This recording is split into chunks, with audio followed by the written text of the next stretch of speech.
Hey, Hi, we are what's up? recording. Yeah. We have our special guest here, Chad. It's actually Chaz. It's French for Chad. But like, He's from Surfertown, USA. whoa, man, don't go giving away my details. First of all, thanks for having me on this totally major podcast. Oh my God, I'm peeking. I'm fucking Whoa, bro. Philly's hilarious, you guys. You're sharing more details than we wanted, Familia. From what the Like, whoa, bro. like, whoa. You got to control Dude, your vibrations, bro. So Ooh, so the waves on the surf, how are the waves today? Are they they're actually pretty gnarly right now. Yeah. How come you're not on the beach right now? How come you're not? Well, it's kind of a bummer. I totally slipped and broke my leg, bro. So I've kind of just been on this cast, not the podcast, like an actual cast. But you know, one burrito a day, and I'm okay. I see your cast is signed by the dolphins of the sea. Do you speak to these animal creatures? Are you Aquaman? No way, bro. Only when I smoke, bro. What do you swear smoke? I hear them. Yeah. I smoke like angel hair, pasta, and marijuana. And I feel like I'm losing touch with this accent, and I'm transforming, and it's becoming Philly. Oh my Filthy God. fanatic. Filthy. Where's Joe when we need a Welcome on. This to is the None of Our Business podcast. We said that in unison. We're in We sync. did. We're on our periods at the same time.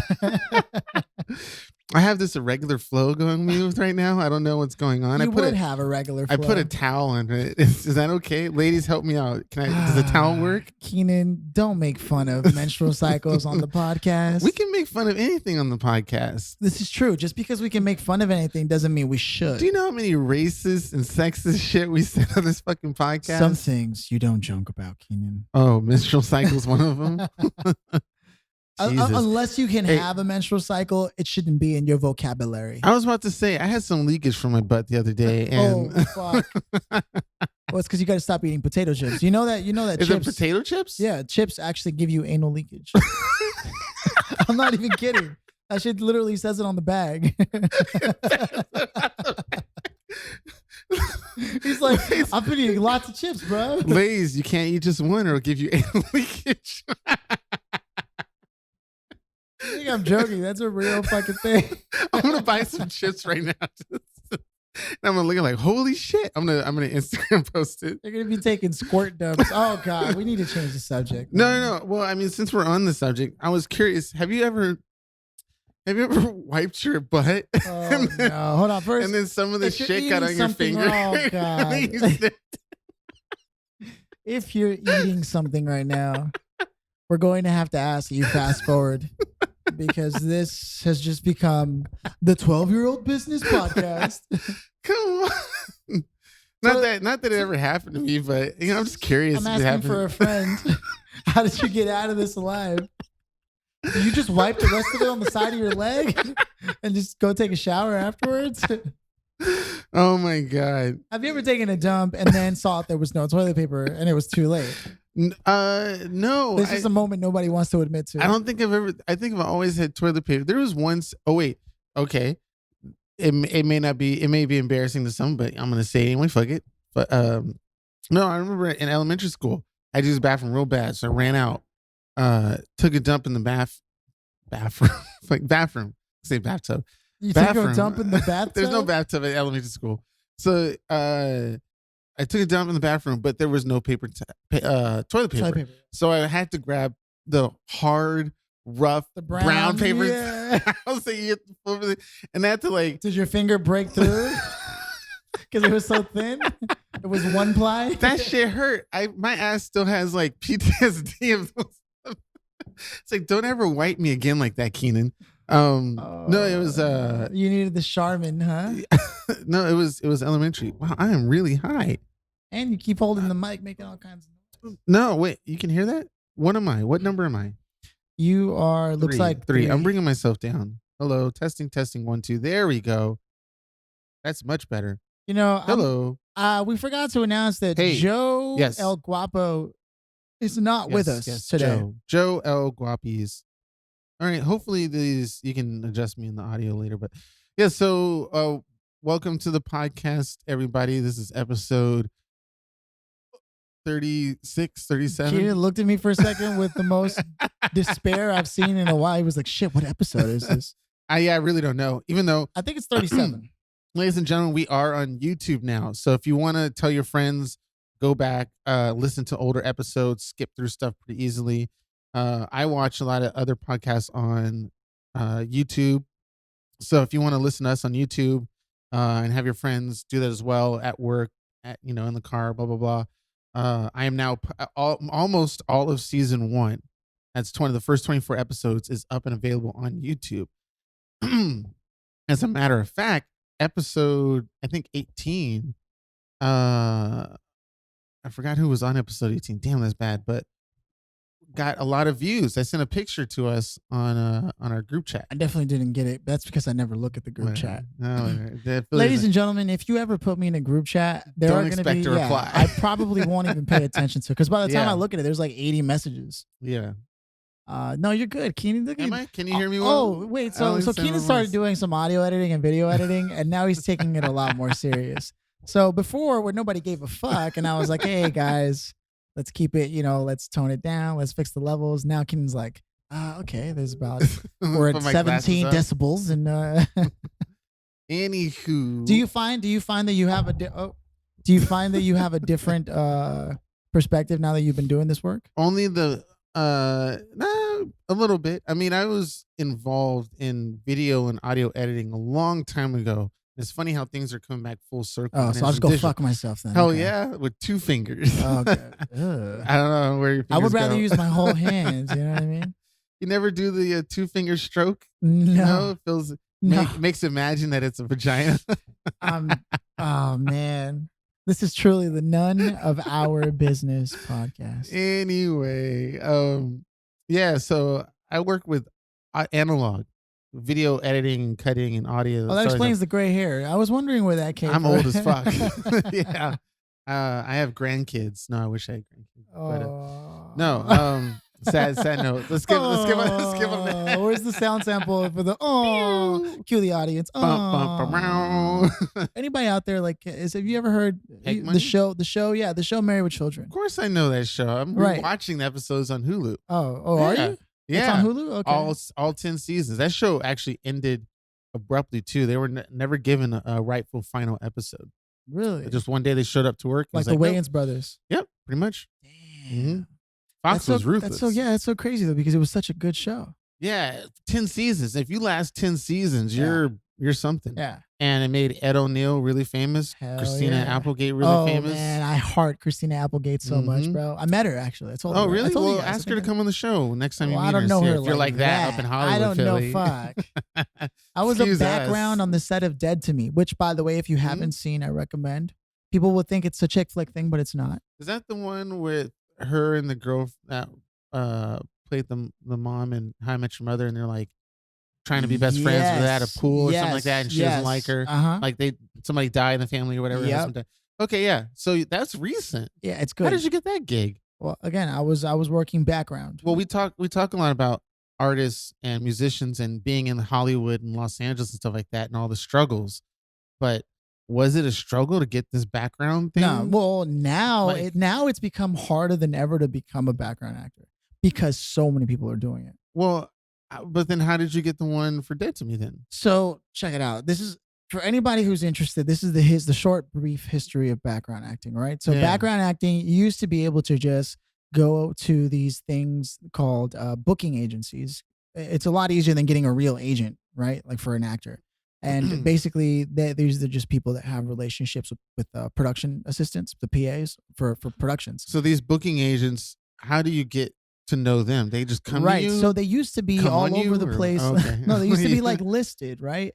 But what ended up happening was central casting I've heard of that. Is the Okay, main so that's company, right? Okay, You yeah. can go directly to central casting without going to these booking call-in services. So it's like a staff agency for actors. Yeah, for background actors, which is right. like once you become labeled a background actor, it's really hard to remove that from your resume. Now, is that because it shows up somewhere that, hey, this person was a background actor, so he probably doesn't, or she probably doesn't need to be part of, is a really good one to be part of our, man, like, do they see that like a LinkedIn thing and they go, ooh, I don't want to work with him because he's just a background actor? Sort of, but everyone should do it if you're pursuing acting, only because it gives you a chance to learn the rules of the set, like being on a major set. Okay, so let's go over a typical day in the set, because I watch a lot of documentaries and behind the scenes and B-roll footage. I love that stuff, as Right. you know, a construction building, like back in the day when you had the special features on the DVDs. Yes. So, but a lot of interviews that I watch of actors that I like and enjoy, they say it's very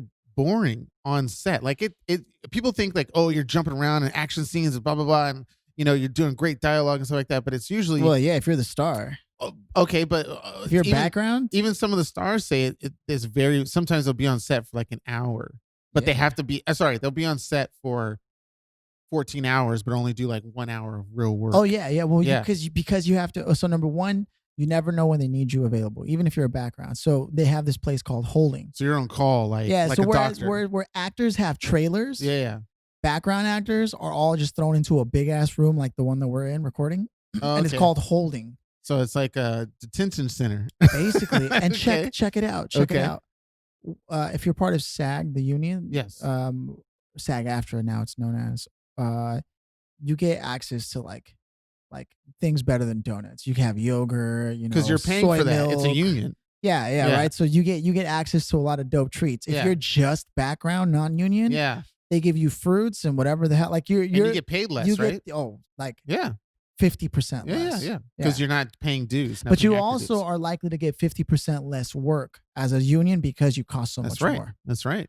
But it's really hard to become union. That give and take is so weird. I mean, it's crazy, man. I don't think Hollywood's the only one or the only industry that does weird shit like that. With unions and stuff? With unions, or like the control of how much you work to how much you get paid to the benefits and all this other stuff. I feel like that there's other categories that involves in, but at least in Hollywood, it's pretty prominent. That really brings up a discussion to mind about. Okay, let's talk about it. Talk about it. I'm trying to get that deep voice, but I can't because I can't hear myself that well in these.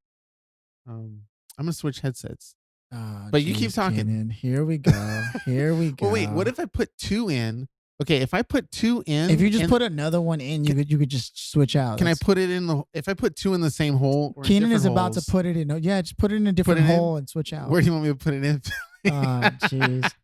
Ladies and gentlemen, I'm sorry. As we said, Joe is not here, so Cianan has a little more freedom than usual. Range right now. No one can control me. And I'm more Joe. of a diplomat than Joe is. So I'm loose. I'm loose, Magoo's. Cianan is definitely loose. I don't know. I don't know if you've ever heard, but I know. I had a few in the rear end. But it's not as bad as you think it is. It feels okay. So I wanted to touch base on the automation of jobs and how real that shit really is. And are we just strictly sticking this to Hollywood, or do you think this branches off to pretty much everything? Everything, man. Okay. But I saw the realities of it even in background acting. Okay. Because when I was on the set, and I can say only so much. Not that I signed an NDA, but I was on the set of Space Jam 2, the upcoming film. But I've heard this a lot in a lot of interviews that people are cautious to say things.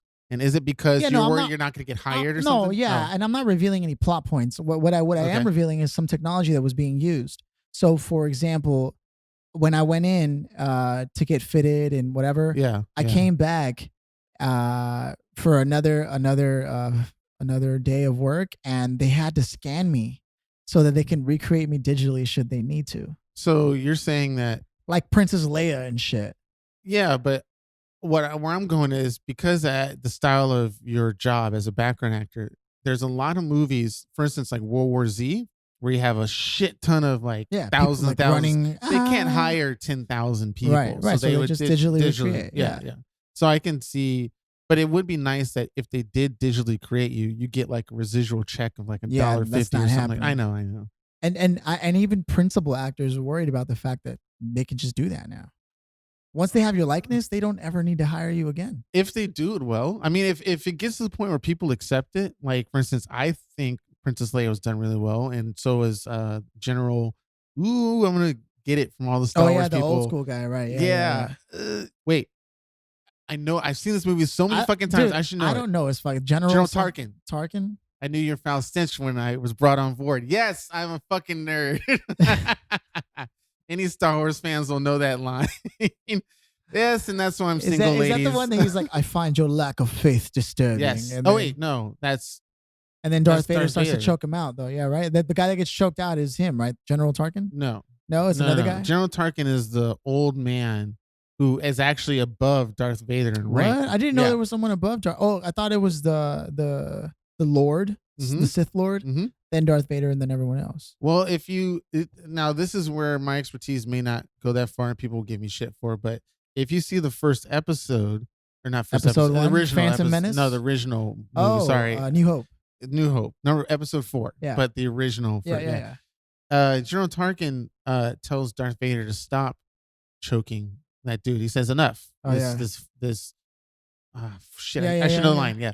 But he basically told Darth Vader to stop doing Darth Vader listened. And Darth Vader listened. So I don't know. Kind of the way Joe tells you to stop and you listen. Fuck Joe. No. Look how much trepidation in your commentary existed. You were like, "Well, you." No. Joe's cool. He's my friend. Anyway, back to Star Wars because this is my topic. So, oh god. No. Star Trek is better than Star Wars, right? How fucking dare you, sir? I'm kidding, dude. I don't know anything about Star Trek. Look in my eyes and say that. I don't even know Star Trek. And first of all, I'm definitely more of a Jedi than a fucking Trekkie. Okay. You know what I mean? And not that I have any hate towards it. I'm just saying I know more about Star Wars than I do Star Trek, and that's not saying shit. Well, what is it because Star Wars was introduced to you first and a lot by other members of your family, like Joe and back in the day, I definitely it's like a religious tradition. You know, like it's handed down. That's so weird. That's very interesting. Although you would strike me as a Trekkie since it's more scientific, and literal based. Yeah, it is, but for all your analytics and logic. No, the force is strong with you, huh? It better be. It got, I wouldn't say bad, but this is how much, me and my brother were deep into this movie is that, and this happens, a lot of people experience certain things in their life in certain ways, that affect them where they really get into it. And it really sucks that when you do go around saying you love Star Wars and you express Star Wars, that other people give you shit for it. Cause it's like, what if I gave you shit for working on your car all the time and doing like hot rods and stuff like that? Like it's so shitty. Did you just defend your nerdum? I'm just saying it's really fucked up that people have the ability to judge others and their what makes them happy kind of thing. How often do you feel judged, Keenan? Every fucking day. I feel judged right now. Well, you're definitely being judged because I'm an ENFJ. So my general disposition is to judge things. So new subject. No, that's fine. Well, you were an ENFP, right? So your general disposition is not to judge things, but just to stare at them, even if you have judgments. Yeah, pretty much. We're just like, well, I mean, there you are. But this gives me a platform to say what my judgments are. So, although you are pretty judgy for someone who doesn't make judgments. I'm a hugely judgy person. My fucking family wanted me to be a lawyer because I argued all the time. Which anybody who knows me knows that's You'd be a true. terrible lawyer, Kieran. Objection. Objection, Your Honor. I had sex with Katie too. I plead the fifth. Man, Dave Chappelle. Dave fucking Chappelle. I was watching some of his stuff at work, and I should be working, but I was rewatching Black Bush. I was rewatching his racial draft. Oh, it's fucking hilarious. By saying Bush, it just reminded me of something. New documentary. It's which called one? The Family. Yeah, I saw know. it. No, I want to badly. Oh, it's great, isn't it? My OMG. Yeah. What the fuck, Keenan? It's out. I know the truth. Yeah, it's not everything everyone ever wanted to know about what the fuck was really going on. Yeah. It's right there. Yeah, and worst of all, nobody they do it in the name of Jesus. Yeah, of course. Yeah. And you got to think of all the other things that are involved. Other it's tied to the NRA. Yeah. But I mean, other organizations that we talk about as far as like, I know you're part of one, but the Freemasons is Freemasons Guild. And then there's the, the supposed. I don't think that those are mutually exclusive. I think they're actually separate. All together. No, separate. That's what I'm saying. You have all these other entities involved and supposedly manipulating the government from Freemasons to Illuminati. But it really was to the Rothschilds. This group here. Well, in America. I was just gonna say, as far as we know from this documentary, I mean, I would say this documentary gives 70% of the truth. Oh yeah, it's not. Yeah. Who know? I mean, if they told the real truth, somebody I don't think it'd be. It wouldn't be allowed. It wouldn't be distributed on Netflix. And yes, exactly. And then you can say, well, however, because we're so susceptible to like BS and control to do whatever somebody tells us to do as a nation, then they can easily just give us the truth and nobody would do anything about it because we're so controllable. Well, I looked up the guy who did the documentary, Jeff Charlotte. Is he still alive? He's an investigative journalist. I mean, he's got a long-standing career. In fact, he's known for putting out stories on his Instagram that would never make it to the news or the magazines because of how crazy, like, honest they are. Right, and how the truth is crazier than fiction. Absolutely. So a lot of people can't believe it, and they dismiss it, and it really sucks. I mean, and it's unlimited. So if you don't watch this documentary soon, it's going to be taken down. It's a limited time. Same thing with End of the Road, how money became worthless. I gotta make sure I watch this before too late. I mean, thankfully they still have Dirty Money on there. Yeah.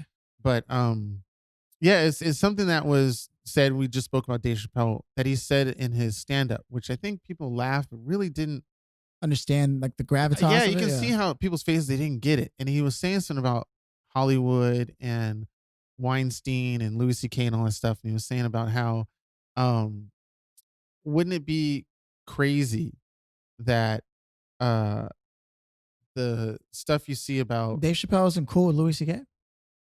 You said he mentioned about Louis C.K. Yeah. About how they dissed him and shit, or his at the time the accusations of him admitting to him and doing all the weird stuff to I don't women. remember seeing that in his Netflix special. He commented on it. Mm-hmm. Briefly. He did it briefly. Okay. But he made a statement about the Hollywood and things behind the scenes. That's right. So I don't think he defended Weinstein, but he was like, what else do you think he was calling you in for when he was like, hey, I'm by myself, come over? More than that, above that. I'm linking his statement to this documentary. Okay. He was saying how wouldn't it be crazy that what you saw about Weinstein wasn't the bad stuff that's going on in Hollywood? What if there's worse stuff that you don't even know about? I'm obviously paraphrasing. Of course there is. He did a great statement that made me go, wow. That I already knew, but it was just like, that's really to good be able statement. To be said, yeah. It's like, I wish more people said it like that. Damn. Because people don't get it. People think that Harvey Weinstein is this like evil dude, but it's like Harvey Weinstein probably learned it from somebody who's still doing it right now that we don't know about. Well, look at what Jeff Epstein. That's right. And Joe's not here, and I would love to talk about it with Joe. I mean, dude was killed before he could link all the names and fucking places. And that's what I admitted. That's why it was too convenient. Yes. So, ladies and gentlemen, Joe sent me convenient. Joe sent us a message in Trillo about Jeff Epstein killing himself in prison. I was like, who is this guy? I looked up. I think I knew it was, but I was like, I looked it up anyway. And the Clintons, bro. When I found out, I was like, he was tied to the Clintons, who are part of the family. And supposedly, Trump met him too. We could probably Yeah. get killed for even mentioning the family or the fellowship on this podcast. Kind of, sort of, maybe, but because on Netflix, we can't really. Right. I think they would rather go after the Netflix and the journalists who did it. Yeah. Well, the journalists used to be part of them.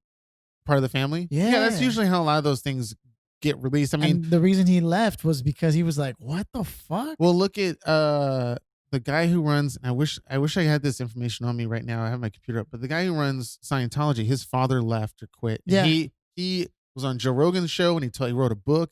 So it's usually people who are part of this stuff that come out. Nah. Fucking, we talk about aliens and shit all the time, but it was because of Bob Lazar, who worked there, gave out the information. Well, now we got Bernie, who said to Joe I know. that, if he becomes president. I know, I loved it. But do you really think he would? He's not going to do it. Nope. Of course not. Of course not. And Joe Rogan's going to give Bernie shit when Bernie wins and doesn't do it. In fact, that's one of the things that I think was really big for me was when I found out how much pull the family has. And like how every president has traditions since I think it was probably since this country was founded, man. No, it goes a little further in. I think it was Hoover. Mm-hmm. Since Hoover, the presidents have been meeting with the family. With the family. But how do you know that's why they have that prayer breakfast? Yeah. Traditional. It's all connected to that. But I'm saying that I'm pretty sure that they've been meeting up before. Well, the founder of this thing is from like some country in Europe. Oh man, Norwegian. Pardon me. Like it was so mind blowing and so many facts were being thrown at me that I'm like, I'm still trying to like. Understandable. I'm just saying that I'm pretty positive. I know there's always been some sort of that they didn't just come into taking control in the 18th century. Yeah. You know what I mean? I'm pretty sure, and this is where it goes to other organization and groups like the Freemasons that were involved with George Washington and Thomas Jefferson, all of them. You know, for me, it's like, well, how is it that this group came in and pushed your group out? You know what I mean? Like, because your group was heavily involved. Yeah. And I'm only saying your group only has a reference that you're a part of Freemasons in the sense that they were involved in link with the government. Some say because the founding fathers were part of it. They say they manipulated it and stuff like that. But I think the misconception that people get of Masonry is that they're actually involved and stuff like that. And while there may have been a period in time where they were, just because of the membership, every now and then they'd call in a favor. Yeah. For the most part, what it really was, man, and what it really still is a boys' club, man. And get together with the cigars. Is there and a girls' the beers. Freemason? There is one. There is. It's called the Order of the Eastern Star. Oh, I've heard of that. Okay, no, is there a reason why it had to be called that, not just Freemason something? I mean, yeah, everything is symbolic. Gotcha. You know what I mean? But I think the argument that's been made as to why it's because number one, it's a fraternity. That's why women can't be a part of it. They have a sorority, right? And so there's a sister sorority chapel. Yeah. God, that makes me wonder. You brought on something I really was thinking about hard. What? I know we joke and talk about Area 51 and stuff like that, but if there are any minorities or females who work at Area 51, how do they express equality if they're working for something that doesn't exist? You know what I mean? Like that would really suck. Like minorities and women working at Area 51. Because, all the Area 51 is again a boys' club. It was all, these are all government stuff. It was all white, Yeah. Well, okay, so here's the odd thing. Hidden figures. Right. So like when you look at the documentary of the family, they even talk about how they have the boys section where they're sort of conditioned and bred. Separate. And then there's the girls, and the girls are taught they're like instructed and brought up and inundated to understand, to cater to the guy. Interesting. Straight up. And here's what was really scary. There's a part in the documentary where one of the big heads, like let's say the big bros from the fraternity, right, comes in all of a sudden. He's like, so how do you feel about somebody who, let's say, raped and killed girls? Right? And they're all like, what would Jesus say? And, right? And the kids were like, or the boys were like, that he's a bad person. He's like, would he? Would he say that? And keep in mind, they don't believe in the whole Bible, just 4 or 5 books. Matthew, Mark, Luke, and John, and then Acts. Whatever fits their objective, of course. Exactly. That's all they care about. Right? And they were like, take the story of King David. He literally killed the husband for a girl he was fucking with, right? Right. He said, but he was chosen. So as long as you're chosen, it doesn't matter what you do. Yeah, it makes their evil doings justifiable. Exactly. I'm saying this is nothing new to me. You look at the Crusades, the Inquisition, right, Egyptian, Roman, Genghis Khan. I mean, come on. It's so crazy to me. But their argument then is superseded. No, they even add one more layer of it by saying all imperfect vessels do God's work. So on top of that, they're saying, no, because we're such pieces of shit, that's why we've been chosen to be wealthy, to be elite Yeah. and to go out and change the world and to focus on wars Yeah. and stopping certain dictators by inviting them to join our club hmm and under our boot. Otherwise, we kill them. You know what I I'm mean? pretty sure they shook hands with like Osama and Saddam and all that That's stuff. exactly, dude. They did it Mhm. with Gaddafi. Mm-hmm. Yep. For me, that's fucking crazy, man. Yeah. That's crazy to think. And I'm saying, how is it crazy? Were you never did No, no, nothing no, in no, your no, no. lifestyle ever come across as, hey, rich white people do some rich white people crazy shit? Well, it goes back to that old argument where people were always like, why does it seem like the bad people always get ahead and the people who are nice, Right. right, Why do bad artists always get the Grammy? right, and it's all politics, dude. Mm-hmm. It's all Everywhere. politics. It's not Politics and money. it's not a conspiracy. Nope. It's called politics. Yeah. Or Yeah. they changed the word from conspiracy to politics just to make it Yeah, justifiable. because that's all it is. There's books like The Art of War or Niccolo Mhm. Machiavelli's The Prince. I read or listened to both of those. Yeah, where it's essentially it talks about how you're supposed to portray one aspect of yourself to the Mhm. public, and then just do whatever the fuck you want in private. Those type of people read those books. I would say not religiously, but heavily. It was heavy. I mean, shit. The Count of Monte Cristo. I feel like there was a section where he was being trained or something like that. I'm. It's been a long time since I've seen the Okay. movie or read the book. But while the main character was in prison, he met somebody who was like this general of some army. Sure, He- the old wise wizard. Yes, and right. he read all these books, and those books involve books like The Yeah. Art of War and Yeah. all that stuff. So what when you what two things? What brought you to watch that documentary? Like it was just an advertisement or whatever, and then how did you feel right after watching it? Well, number one, I go through. I take great pains to curate my Netflix feed. Like I like and dislike things specifically to change it up. change right? it up. So my Yeah. suggestions are highly tailored. I have yet to tell my mom to stop using my Netflix because it's fucking up my. You got Gilmore Girls in your feed and shit. And all this stuff. I'm like, I didn't watch that. Oh, that's right, Mom. Thanks, Mom. Yeah. So there's a strong indication there that I wouldn't have come across it had I not been watching that shit. But also, I mean, look, keep in mind, it's no secret that like I've mentioned plenty of times, I had become a Freemason, and it wasn't to expose. Like honestly, for me to learn the It's a truth, very interesting. to learn the group. truth is enough, Yeah. right? I wouldn't take a vow and then break it, like just like I haven't. I haven't said anything I'm not allowed to say. And Right? I'm heavily interested in that organization, even though not being a part of it. Like I've watched documentaries. Did I read ever? books. I took you once, introduced me didn't I? to yeah. And then you it's- never went back, right? No, and it was just something where it was like, I kind of like being on the outside. It's almost like if you met your hero, they turn out to be kind of shitty, and it's like I'd rather just keep it as like this cool, mysterious organization. Right. Because I might get in there and find out, oh man, it's just like going to church. I don't want to, be I a part of mean, the saying is that it'll take about 10 years, no matter what you're doing, to become enlightened or whatever. That's the whole. But really, it's a personal journey, And honestly, that's really what it was, man. I mean, I come from a background of, as most people do, shit, and I was trying to find answers for all the pain. and that's why you joined this group. Yeah, but as I got in there, a lot of what I had already studied was being offered to me, but I had already studied it. Mm. And I mean, the argument being made is like, oh, but now you're studying it with new eyes. And that's kind of how I feel when you talk about things like the family in this documentary, like because that's my field of interest. Right. When I'm not masturbating or playing video games, I'm watching. Well, you're not masturbating or playing video games. You want to know who's really running the world. Yeah, But and then- is it like most people, so you can point and blame someone for our problems? And this is the weird thing about me. I just want to know what it is, just so I can know it. And I feel like that really sucks because I'm not going to do anything about it. Mm. Like once I watch this, and as yourself, you just watched it, but does that mean you're going to go and force people to vote, or something like that? No. Well, like, look, it's just information. remember I announced that I wanted to be president, right? Oh, we forgot about that. Okay, so Philly wants to be president. So as I join the learned family? as I learned more and more about this, like it doesn't make. I don't think presidents really.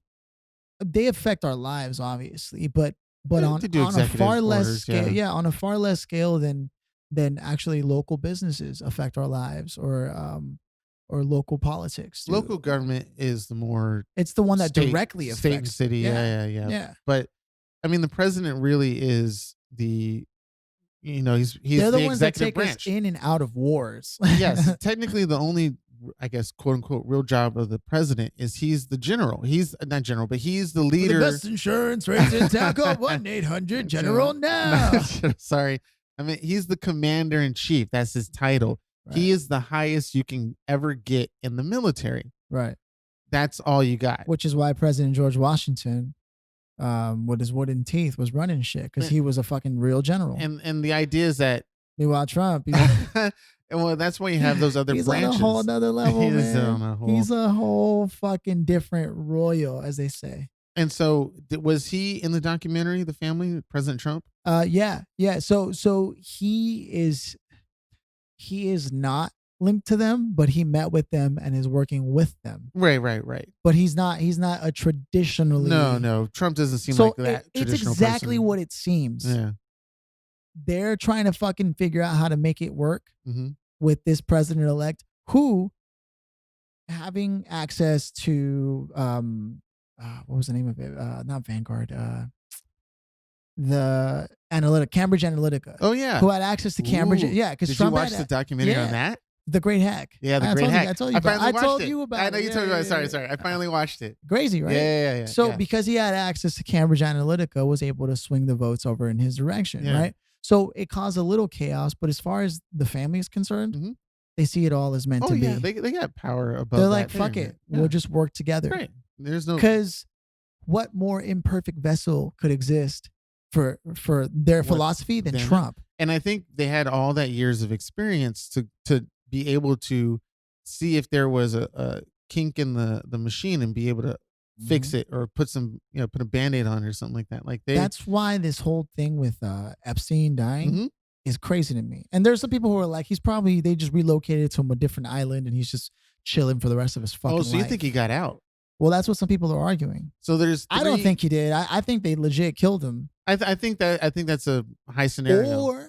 Or he really killed himself out of guilt. Or they really did, because there's a story in the family documentary of this senator who ended up getting caught up publicly having had an extramarital affair. And part of them, like their philosophy is that you got to go public with this shit. Like there's sort of like a rule of conduct. Oh, okay. And so, but for a while, nobody knew where the fuck the senator was. And they were saying that he was out in the Himalayas or that he went for a mountain climb. But what he actually did was he went to it's called C Street is the name of the building out in Washington, a couple blocks away from the White House. It's basically like a fraternity house, but for only politicians. And you could be a 40-year-old politician. If you get divorced and you just want to like do your own fucking thing and be like, you know what, I just want to live with my bros. Yeah. You can just live there for $400 a month. Yeah. Everything, all the rest of the price is being subsidized by our tax dollars. Yep. Because they're technically a nonprofit religious organization. Yep. A 501(c)(3). It's no bullshit, surprise. man. Of course it is. It's bullshit. Yeah. Because here we are, right, getting money taken off the top from the paychecks. You know what I mean? And, and maybe more, who knows? And then you got companies like Amazon not paying a fucking cent in taxes. Not a dime. Sending their money overseas. And don't get me wrong, I buy shit on Amazon 24/7. It's almost like forceful. I like to find out how many people don't buy off of Amazon. Right. Yeah. So all this shit to say, after watching the documentary, how did it affect my life? Well, in one of two ways. Number one, I just, more than ever, I was pushed to ask, like, what do I really want to fucking do, man? Because, I've already made the announcement, I want to be president, right? But then I see shit like this, and then, I'm following Andrew Yang really closely. Okay. Billionaire. Yeah. I'm following his candidacy for presidency really close because he's legitimately a businessman. Like, Trump obviously inherited a lot of shit. Yeah. My only issue is that Andrew Yang says he's going to go after the NRA and get some but who can? Yeah. Who can?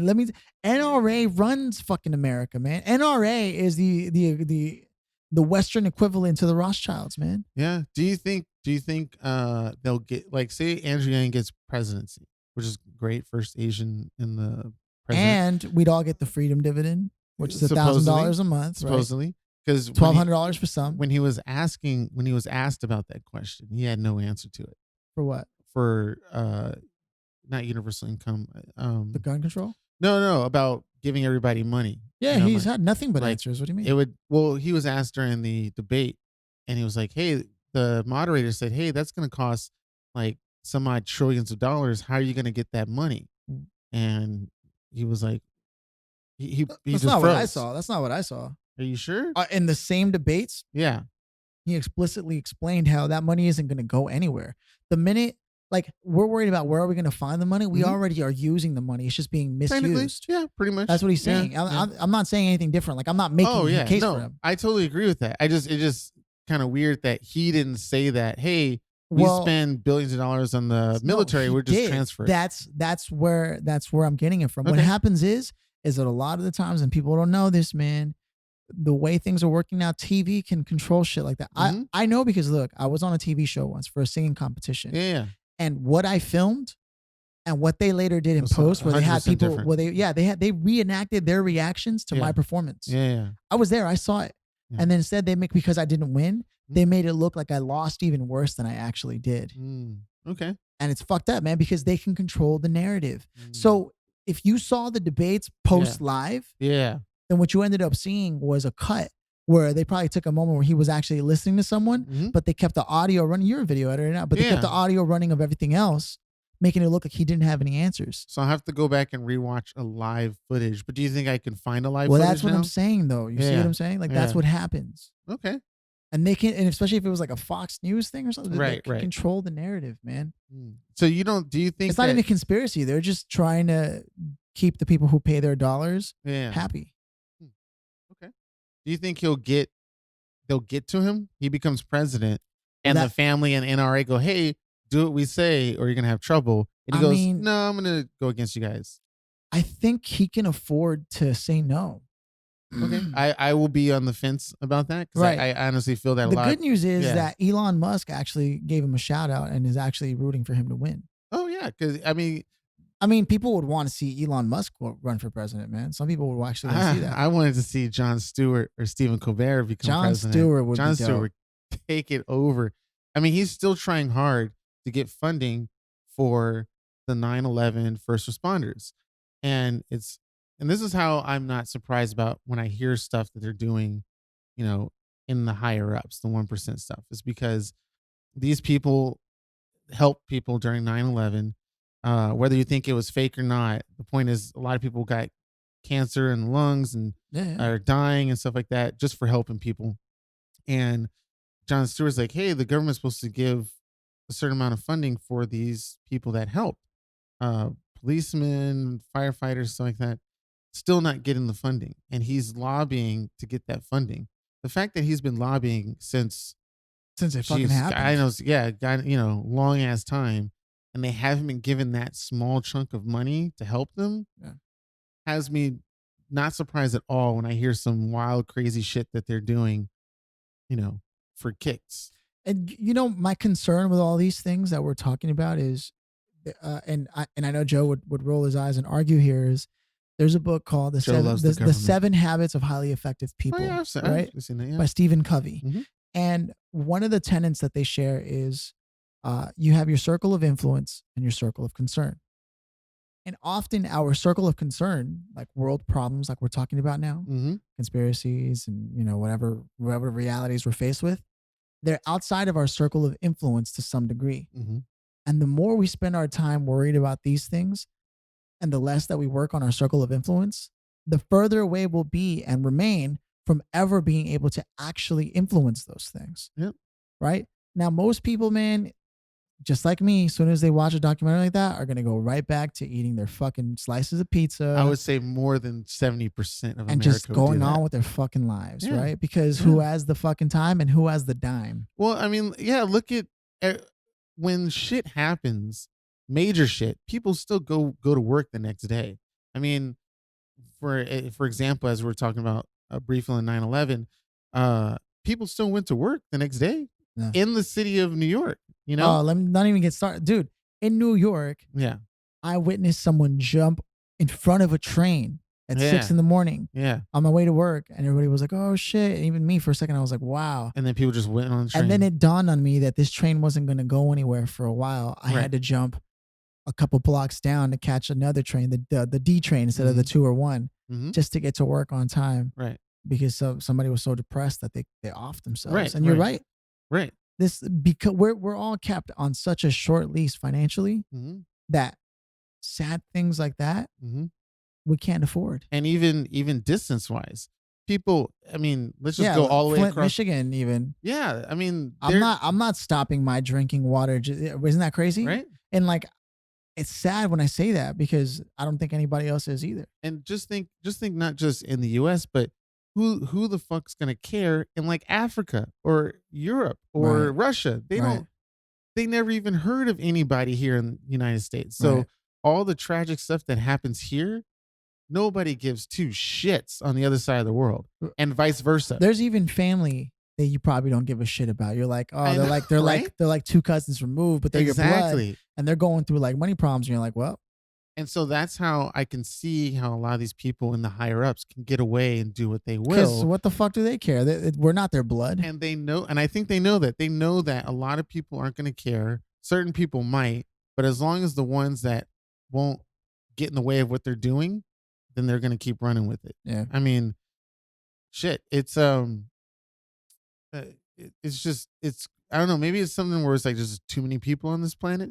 I don't know. I mean, some people were talking about. Are you into depopulation, Cianan? I don't know what it. I mean, I had a conversation with a coworker because I mentioned a statement. If you were in the inner circles of this government, dude, I do so much wild shit. And they told you that depopulation is a must. Would you engage with it? I would first make sure that you and Joe are on there so that I can continue the podcast by myself.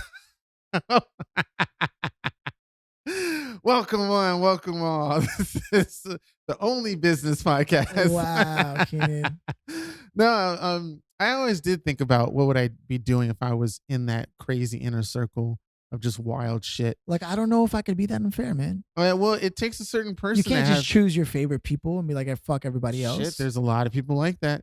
And a lot of people are like that, and they are very nice and kind with kind faces, and then they walk away and like, put you on their hit list. Like it's straight wolves. It's people. This is all people. Survival of the fittest. Yeah, this is who we are. If anybody wants to deny it, then something's wrong with you because this has been in us since the moment we were put on this planet.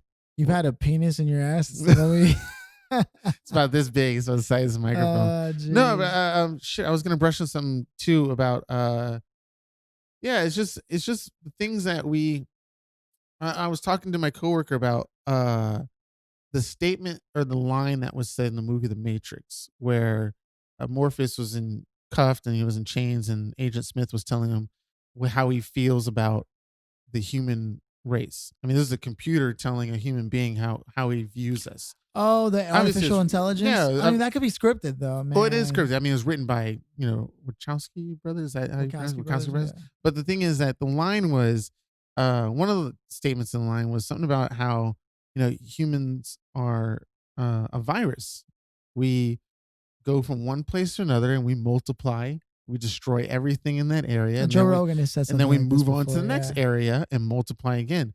And it's something that I can see how they came to that line written in that movie, because when you look at our history, you see us we put nice terms and words for it, but we migrate and we settle and we which is really colonization. Yeah. And once we do our settling, we technically breed, which is what we use for animals, but for us, we give birth and we populate. Our bacteria is no different, man. I mean, on an atomic and nuclear, that was the relationship between level, us. We are. Yeah. If you pick us as a particular type of molecule, what would it be? It'd be a virus. Yeah. It would be a cancer, basically, which is sad to say, but we attack other living things for our survival. And and I have a friend who I follow, and they are big into planet Earth and the ocean and everything that's involved with the ocean. And so they post constantly about how destructive we are, the trash, the pollution, everything, on a daily basis. And it's like, I mean, we talk about global warming, but I think a lot of things are going to hit us first. So we're going to get issues with water. Yeah. We're going to get issues with trash. Yeah. We're going to get issues with trees.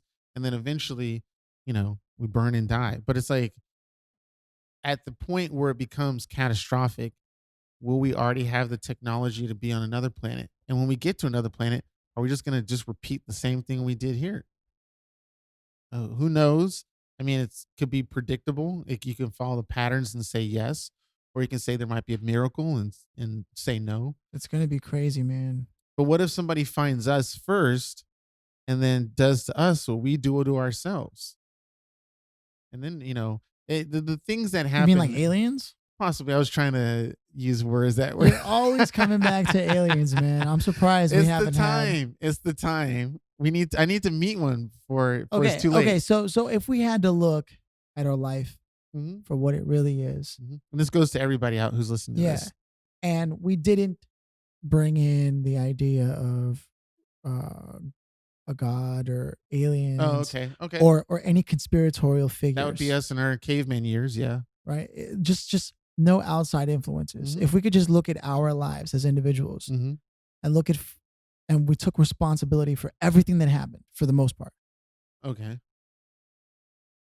would you be okay with accepting where you are right now?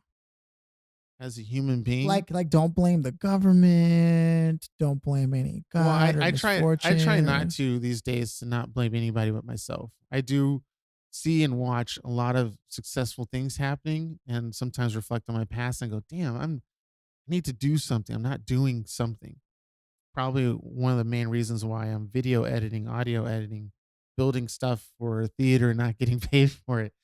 Doing a podcast, doing all this And other not stuff. getting paid for I it. know. I figured I just I throw saw that how in. you omitted I that. You actually said it, but I because saw we it. mentioned it before in a couple episodes back, so I figured I'd toss that in. But no, it's all the stuff that I'm doing now is probably a good reason as to me thinking like, shit, I'm not doing much. I'm 30 something years old. Life is gonna eventually catch up to me. So it's like by the time I'm 60, 70, I want to be able to look back and say, ooh, I did that. Damn.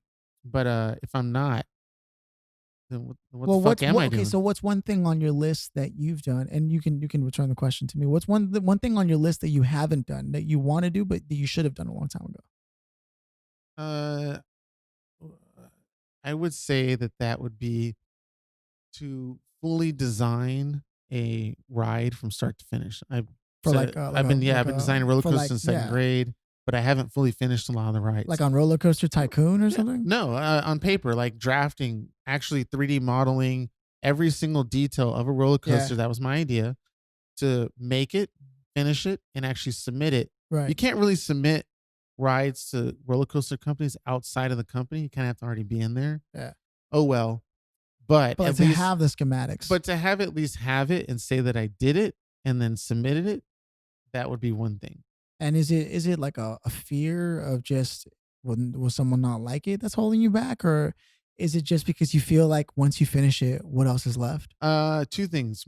I always seem to get interested in something else real quick that I'm more excited about and that I think I can get done and is tangible. Immediacy, yeah. And then the other thing is when somebody sees instant gratification. pretty much when somebody sees an idea of mine and they like it, a part of me goes, well, shit, somebody saw it. It's as if I already made it. So maybe I'll just move on to the next thing. And that kind of kills it because a lot of times You're satisfied. this I was like, oh, Joe, check this out. Philly, check this out.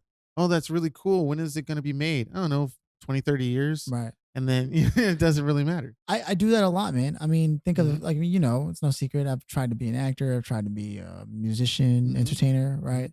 I've made crazy claims like I want to be president, and I've tried getting involved in all kinds of shit. And somehow I got a breadth of talents and skills, but nothing is finished, Yeah. right? Like most creative people or what have you. Yeah. I think I noticed it and I don't know. Paint this is either good or bad, but my parents knew about it a long time ago. They got really pissed at me. But I would buy a lot of model toys that I would have to build myself Right. since kindergarten. So my parents knew that I was a creative person and wanted to make things. Right. But my model toys, which are military stuff, planes, helicopters, whatever, never got completed. I would That was build like it. half done. I would build it all the way to the end, but I would never paint it, never put on the decals. I would just start playing with it. And then my dad and sometimes my mom would get really upset that I wouldn't fully finish it. Right. But I would always admire my uncle's model planes because he would fully finish it with paint and everything. Yeah. And that's a weird, interesting sign that I didn't pick up till later. That I wish I should have known back then. Like Cianan is not someone who finishes. Hey, ladies. Yeah. No. I think guys misunderstand. They want you to finish, just not quick. before them. I heard a statement that counteracts that, but again, this was one lady, and she was a porn star, so I'm not sure if that counts. But she says she likes it when she gets the guy to come first because that makes her feel like she's good at fucking. Everyone has different thresholds for confidence levels, and what makes them feel like what feeds their self-worth. Right? Well, that kind of works for me too. I actually enjoyed making my. You're like, I don't mind coming for. Oh no, I like it when I make somebody may come before I do because I come really quick. I know this is a little off topic, but it's sort of connected to what we're talking about here. I saw a meme that said it was crazy. One of my friends that I follow, she had a post where it said like most boys, like specifically instead of men, most boys. Well, I like the way she started out. Most, she didn't say all. Yeah, most boys just don't want to have sex with you. They just want to use your body to masturbate. Ooh, shit!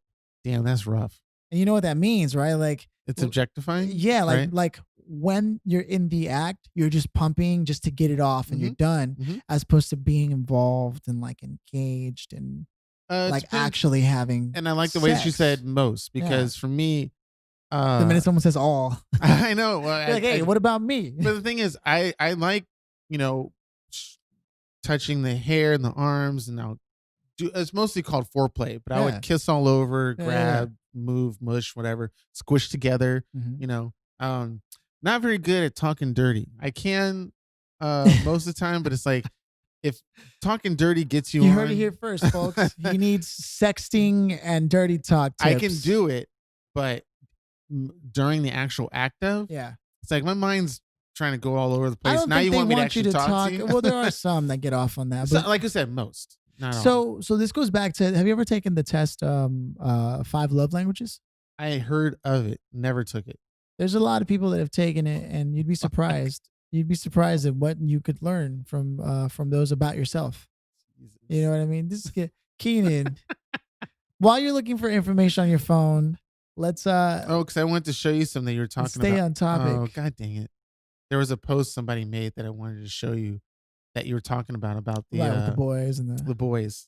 And I can't find it. This podcast isn't the same without Joe adding his own. No. I'm not saying Joe it's bad. Doesn't add any value to this podcast. He's a piece of shit, and he should stay in San Francisco. What? But at the same time, I am glad that people because this is shit we talk about even when the mics aren't on. No, this is what makes this podcast great, is because people think we're just doing this. Or may think we're just doing this just to get views or whatnot or sound silly. But this is just us with the way we hang out, but with the mics on. All the stuff that I say that people think that I'm just trying to get some rouse or funny or doing this or that I don't talk like for this. shock factor. No, that's just you all the time. If you talk to me outside of the podcast, it's in worse. fact, we were roasting so hard before we even started recording. We did. It was great. It's a little ridiculous, man, but yeah. Got stretch fucking my neck. Been sitting in front of a computer for too long. Need some help with that stretch? Oh, Cianan, if you could just reach over. I have long arms. I could stroke while rubbing your back. God. Do you actually listen to any other podcasts, Cianan? Yep. Bill Burr, Joe Rogan, Joe Budden, a little bit. Joey Diaz. Matt Flavors of the world, yeah. And all right, cocksuckers. Exactly. And Brett.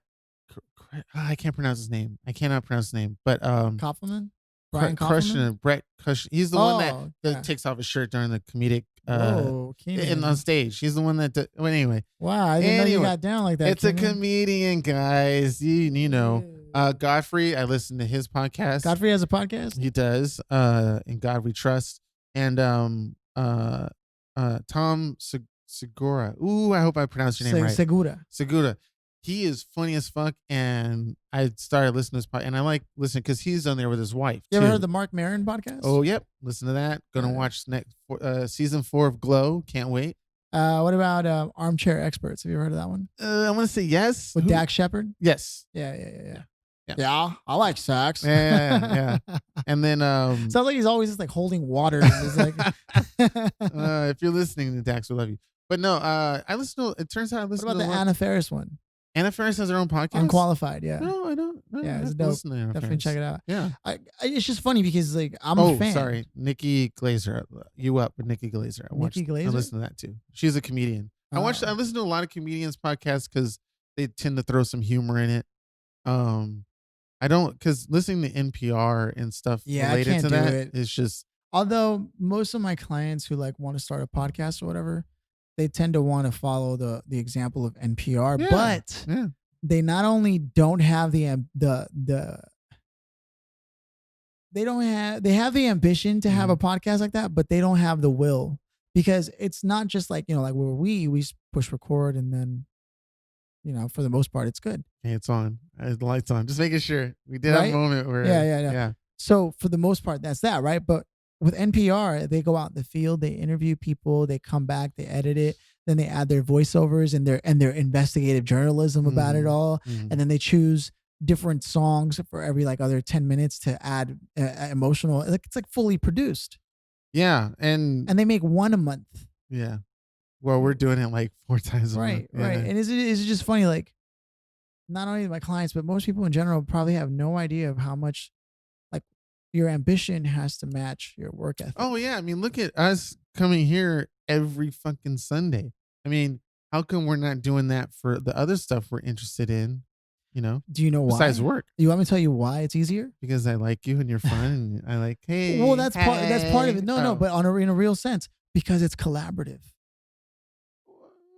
Straight up. We've done some collaborative stuff that we weren't really eager to go to. Because the roles weren't clearly defined. Cianan? This is what you were talking about before. So, what is our role? Well, tell me what my role is, Philly. No. So it's not a role in the sense like, oh, here's the director, here's the producer. Yeah. No, I am the producer. No. Yeah, Cianan's a producer, guys. Cianan is a producer. I am Queens Boulevard. Oh man, are we gonna get sued for that?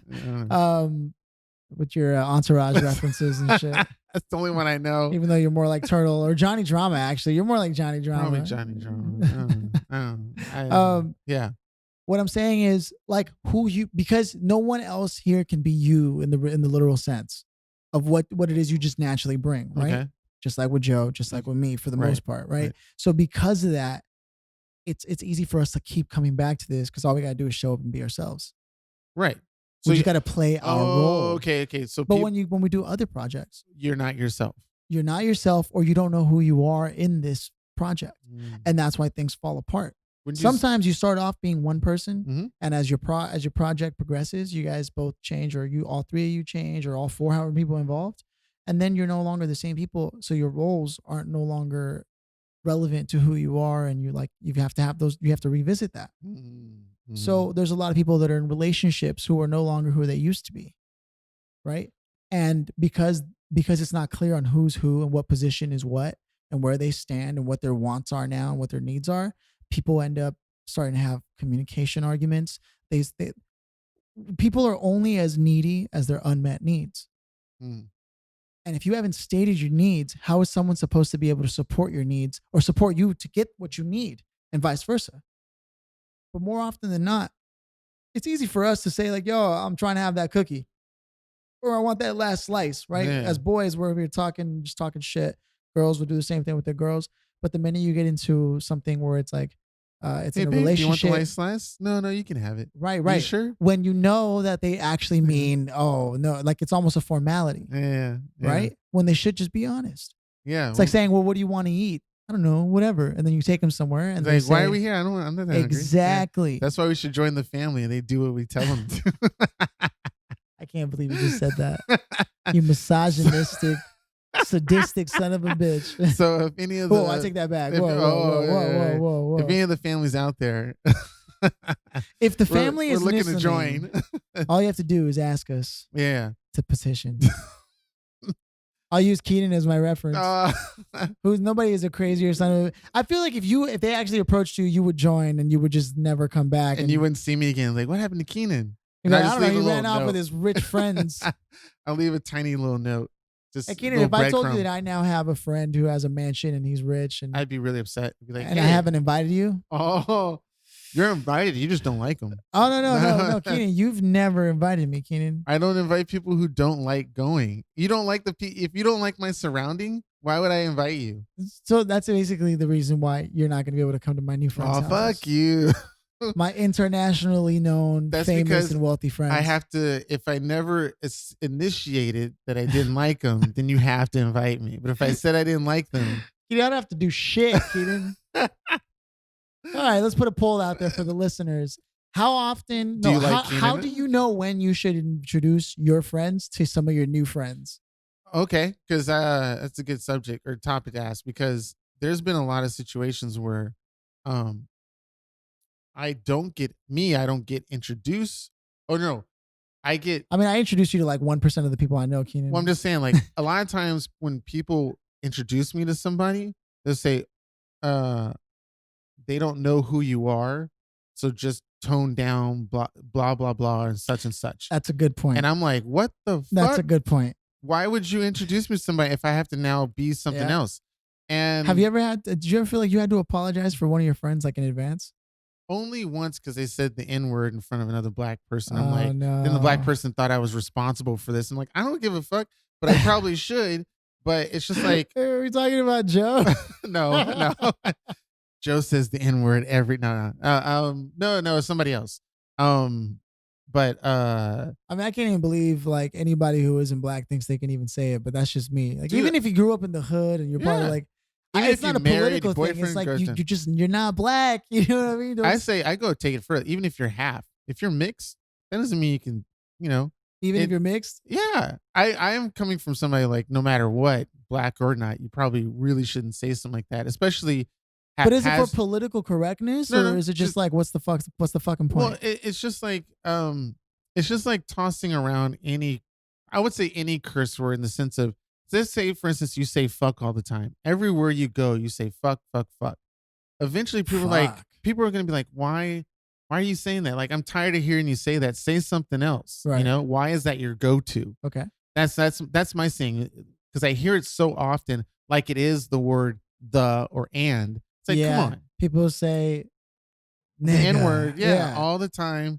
It's also like there are some people who just don't know how to say it too. Like, even that's what I'm saying. Even if you can't, even if it's the intention of the word behind it, and it's the meaning of the word of how you use it. So if you're using it as an adjective or verb or noun or whatever, just use an adjective, verb or noun. Yeah, don't use that. Like, if that's the go-to, that shows that's just being lazy and ignorant and unintelligible to know that you have a wide vocabulary in your brain, and you only use that one word to describe it. Intelligible probably wasn't the word. I know. I like making up words, but I know exactly what you mean. Yeah. The point is that it's just said so much that I kind of want to hear something different. Absolutely. Give me another racial slur, and then it should be like, floopy. My floopy.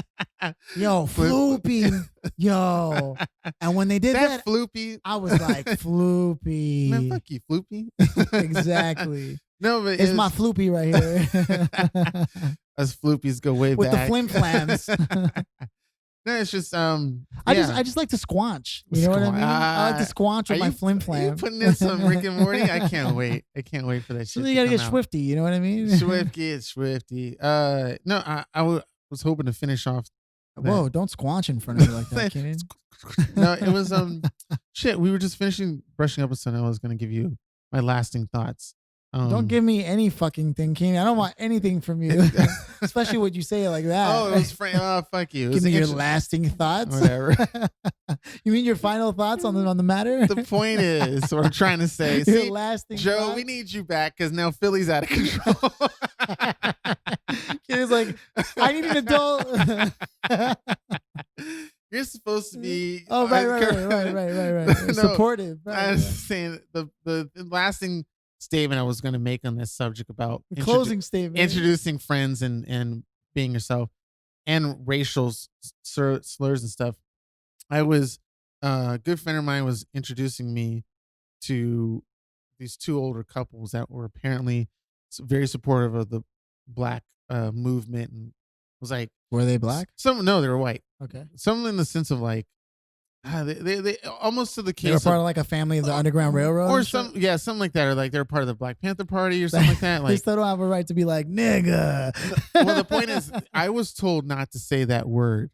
I rarely say it, but I was told not to say it around them. I was like, you want me to not say the N word around these white people who apparently help black people throughout history, right? Especially as if part of like the Black as Panther if they Party, are black. And I was like, I appreciate the support, but you know, they can kiss my black ass. They can help, but see, they that can't term never goes out of style. That's kiss bad. my black ass. It's like some Wesley Snipes shit. You can say that and just be badass. I can't say that. It doesn't sound the same when I'm like, kiss my brown ass. Like, there's no power behind it. Something with pleasure. Right. But when you like kiss my black ass, it's like damn. He means it. Yeah. You see, there's no power. You could be like, well, there's even power when you're like, kiss my white ass. But if you say kiss my brown ass, we're like, well, you're brown. Nobody gives a fuck about you. You see our struggle, Keenan, the brown people struggle. You've had brown people, the Latino Hispanic community. Latino, we're Latino intolerant. That should be if you're mixed, there should be a Latino, right? Instead of Blacktino, it's Latino. Anyway, pero papá, dime lo que está pasando. It was just I was weirdly offended for somebody to tell me to not act ghetto or black or say anything. They told you don't act black in front of these white people who were part of the helping out the black community. I was like, that's some straight get out shit. Or it's just like, what nerve do you have as a white couple also, to tell me how to act my racial stereotype? Yeah. Also, I mean, you don't even have that demeanor to begin with, though. You're pretty. It comes out. I mean, occasionally. Yeah, you know. but for the most part, you're just a stand-up dude. Like, there's just a regular white guy for you. There's nothing about you that I'd be like, damn. Like, I better watch out. Keenan's good. But I'll say some racist shit about my own. But race. I've been in the hood where like it doesn't have to be. It's not about the color of skin. There is just certain culture habits that people have where it's like, when they got the bottle of Hennessy, and whether it's not just black people. There's Latinos. There's Asians. There was a straight. I don't know the terminology, so I'm gonna butcher this, and the Latin community can get at me if you want. But I think the term is not Chicano. What's it called? A cholo, something like that. This dude I was at, this is real. I'm not making this up. I'm not trying to be racist, but I was at a Taco Bell. Yeah. And this dude walked up, but he had the beaner over his eyes. Mm-hmm. He had the beanie, you mean? The beaner. The oh my God. Oh my God. Fuck. I'm over here trying to defend the rights of colored people, and you came at me like that. So he had the beaner over his eyes. No, my God. Oh, I'm going to hell. All right. Well, so he had the beaner over his eyes. Apparently, I'm going to get jumped by every Hispanic person on my way home tonight. The essays are coming after you, bro. Oh, God. Straight up, vato. Well, it's a good thing I live in a white neighborhood now before it's too late. Chales, vato. Chales. Help me, Latin community for I thought you were a down ass vato, but now I can see you're just a leva. I love Latin women. Come on. No. Hey, vato, stay away from my rucas. Stay away from my rucas. Which really sucks. But we'll get on that subject real quick. I just want to finish. He had the beanie over his eyes. He had a beanie over his eyes. Like he looked like a straight up like this. Like they call them sock people. Well, the toys or the little the cholos, the homies, the homies. And he had his pants. I kid you not, they were extremely baggy, like waist high baggy, with the socks all the way up. He had the one button up shirt with the wife beater, the cholo uniform. Yeah, I kid you, and the way he talked a little bit was like that, and he had the mustache handlebar. Yeah. I was like, it was like I was kind of. I don't like it when people do this for our race, but I was kind of upset for the race of the Latin community to see this go down. And it's like, I feel like it's a misrepresentation. Same thing with my community. I feel like it's a misrepresentation. Was it Chris Rock that said it? Where Chris Rock was like, even black people don't like black people, niggas. Yeah, exactly. And forgive me for saying it, like that. That's literally what he says. Right? Yeah. There's two separate categories. And he's not lying. It's very funny. Black families will talk about their cousins or uncles or whatever, like that, And the same goes for like at least me. Like if anyone in my family was super choloed out, like they would say something. I would likely not hang out with them because it's not my culture. That's what I'm saying. Like you're a walking stereotype, and that's fine if that's really who you are. But if you're portraying it, ironically, those two stereotypes tend to engender violent interactions. Right. It's because of the level of machismo or antagonistic energy that is behind that type of culture and uniform. And people would see it, and they would automatically put you in that category as, oh, you're one of them. When it may not be true. I don't stay away from that because I'm like, oh, I don't want to be labeled. I genuinely, look, I can hang out with anyone. Mm-hmm. But if I had my choice, the only reason I wouldn't be spending time with a lot of people who tend to be from the hood like that is mostly because at one point or another, they'll either be too high or too drunk to notice that they're beginning to create problems for people. Right. And I don't care where you're coming from, who you are, where you're from. I don't care who you are, where you're from, as long as you don't fight me. Or we get sued for you singing the song. I just don't. My biggest pet peeve is people who start fucking fights when you're around. I know. And the drunk people, oh my God. That's why I don't like drink, especially not with people who are out drinking. Do people fight when they're high, like smoking weed? Do weed people fight? I don't think weed people fight. No, weed people don't fight. It's like drunk. But it's rare that you'll find a person who only smokes weed. Yeah, true. They're always like mixing it with some other shit, and like it's always the other shit that it's usually Coke and alcohol. Yeah, Coke, or they'll take like NyQuil, like create some scissor or some codeine. I never did that. Some other shit. I mean, I get it, man. Drugs are the first Instagram filter that our lives have ever had. Now you say Instagram filter because you mentioned this several times about drugs being an Instagram filter. You're saying that as if it's like a filter over your eyes of the world while you're high. Yeah, it allows you to deal with life. And look, I'm not saying, like, I don't want people to misunderstand my position on this and how I'm so standoffish to people who come from that background. Because I mean, I came from that background. I'm from East LA. At some point I was living there, and I had to deal with people. You lived in the hood. Deal with people who were like trying to fight you and jump you into a gang and shit like that. I'm glad I lucked out. So this is maybe what benefits from my white voice is that nobody came and asked me to join a gang or anything because like of your that. white voice. Yeah, they would hear me talk and be like, "No, we'll ask him to help us bail us out or something." But he don't want to be a part of us. Damn. No, it was because I grew up, contrary to popular belief of hearing this on the podcast, but I was not only born in Oakland in the hood, black area of Oakland, but my family and I lived in Linwood. After Linwood was Compton. After Compton, and we're talking like in the heart. You've always been in the hood. Yeah, I'm not on the edge of these cities. I'm literally in the middle of these cities. And you turned out just fine. Yeah, Compton. Then I mean, Inglewood. you got a porn problem. Oh, whatever. Hey, porn is not no. We'll talk about porn later. You're trying to get me off the subject. Linwood, then Compton, then Inglewood, then South Central. Thousands of babies have died in your hands, Cianan. Oh my God. Do you ever think about that? I often think about because I'll masturbate tonight. I don't give a fuck. They don't know me. I ain't their daddy. You quite literally are. Yeah. No. Yeah. Same. And again, you ever get it on your hands by accident and keep going? Not to finish. Not to leave my point incomplete. I don't want people to misunderstand my position when it sounds like I'm bagging on people like this. I'm not. But what I'm saying is because I grew up around that and was constantly then put in a position where I had to like fend for my safety. Mm-hmm. I've just grown into a person who prefers, like, it's not that I don't, life has enough fucking problems for you to be creating more problems on top of that. And I feel like anybody who makes someone else suddenly responsible for your well-being and theirs is a fucking asshole.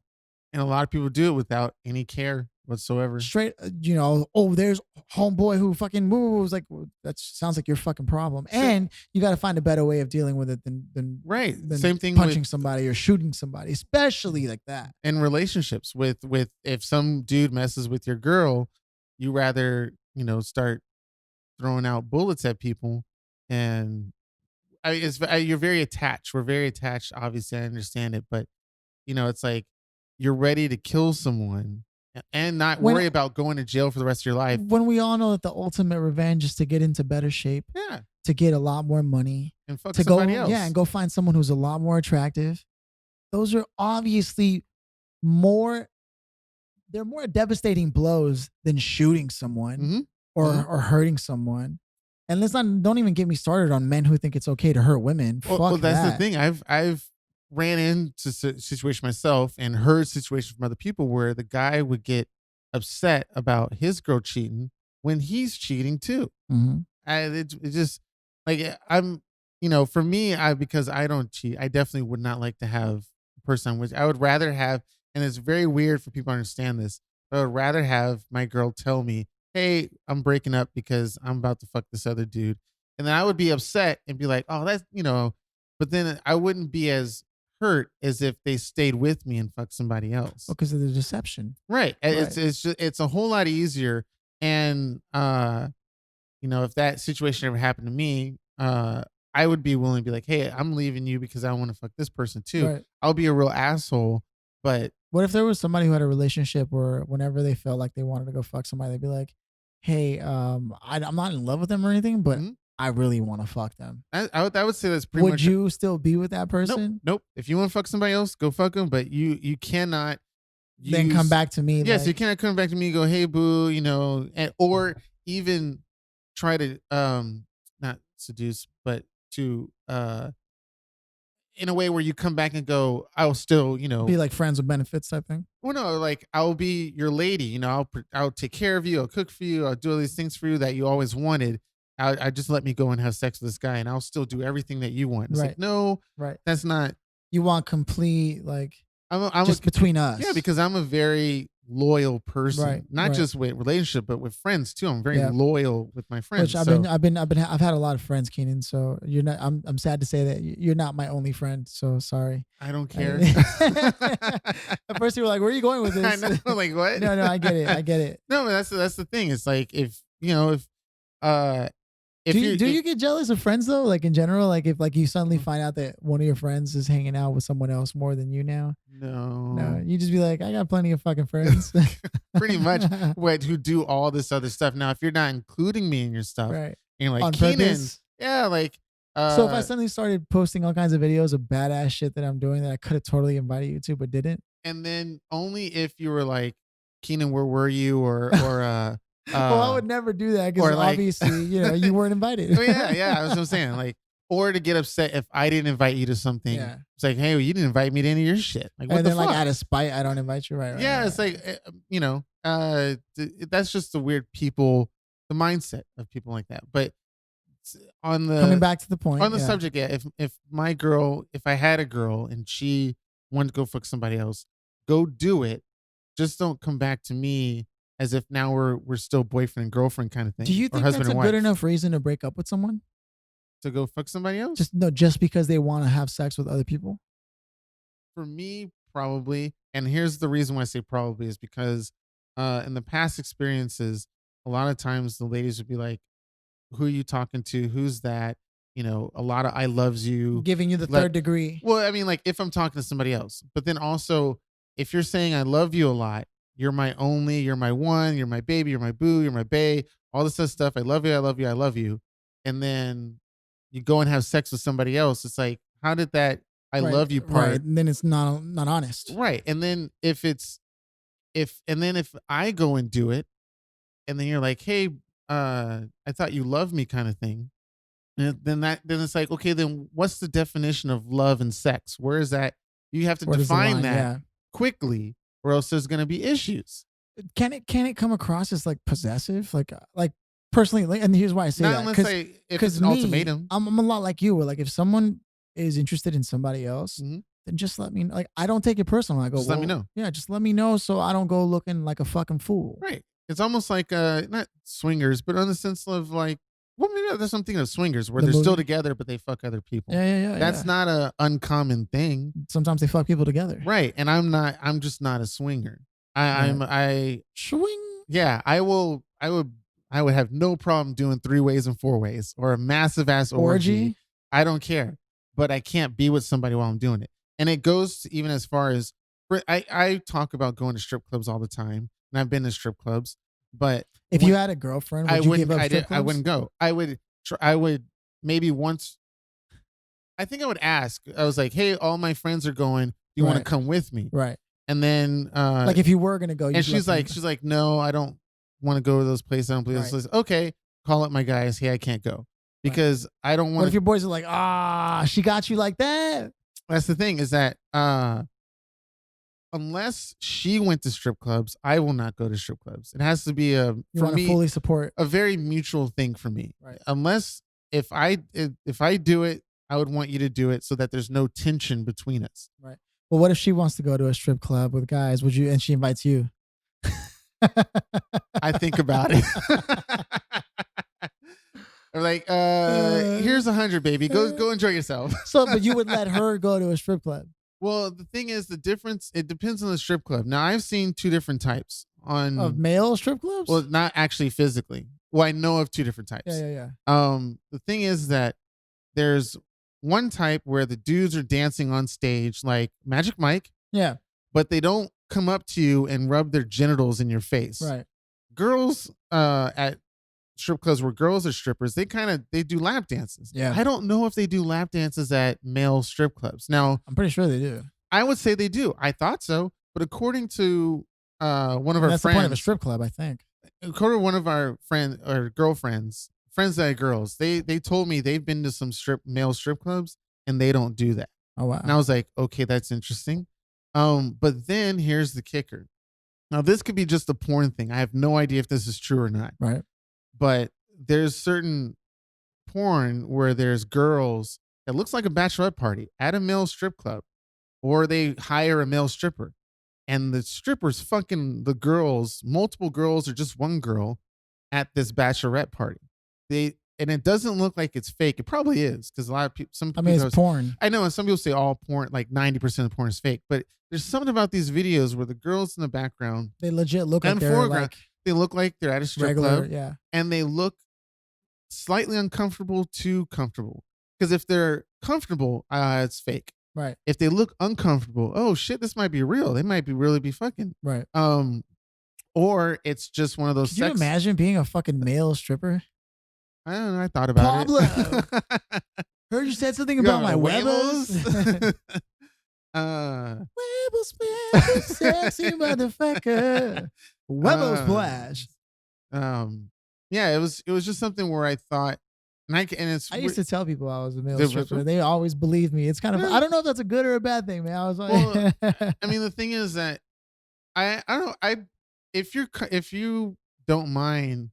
See, the thing is, if you watch sex, you're watching people fuck. Yeah. So I don't see how the mental change if you do it in real life. Right. You know, I don't know. There's probably a difference between digitals on screen at home compared to like a bunch of real people. Like, would I be able to fuck somebody in this room while there's people watching? Depends. I mean, depends if you're camera shy. Yeah, but if it's mostly all like, if it's one of these bachelorette parties, it's all women. I don't know. But then the thing is, I'm trying to get slightly serious, is that when I see these things, it does kind of make me concerned. Like, oh, hey, go ahead and go to the strip club. Go to the strip club, but do I know it's one of these strip clubs where the guys are actually fucking? Isn't it weird? Like, we're sitting here and we're like, I'm not gonna go to strip club unless my girl wants to come with me. Mm-hmm. But then they could say the same thing.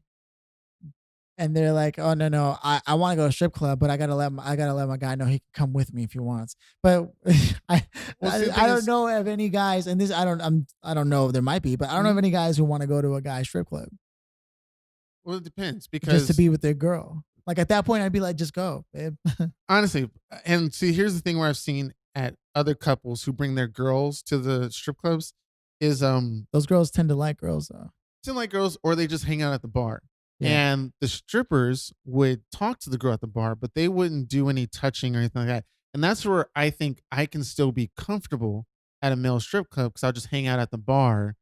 One of the Even though dudes they got ashless chaps in in the background. So one of the dudes may come up and talk to me, Yeah. but I'm not. Just be like, oh, sorry, man, not interested. Yeah. I'm not. I'm not into dudes. yeah, I'm just here for my girl. Yeah. She's over there having fun. Treat her well or whatever. Yeah.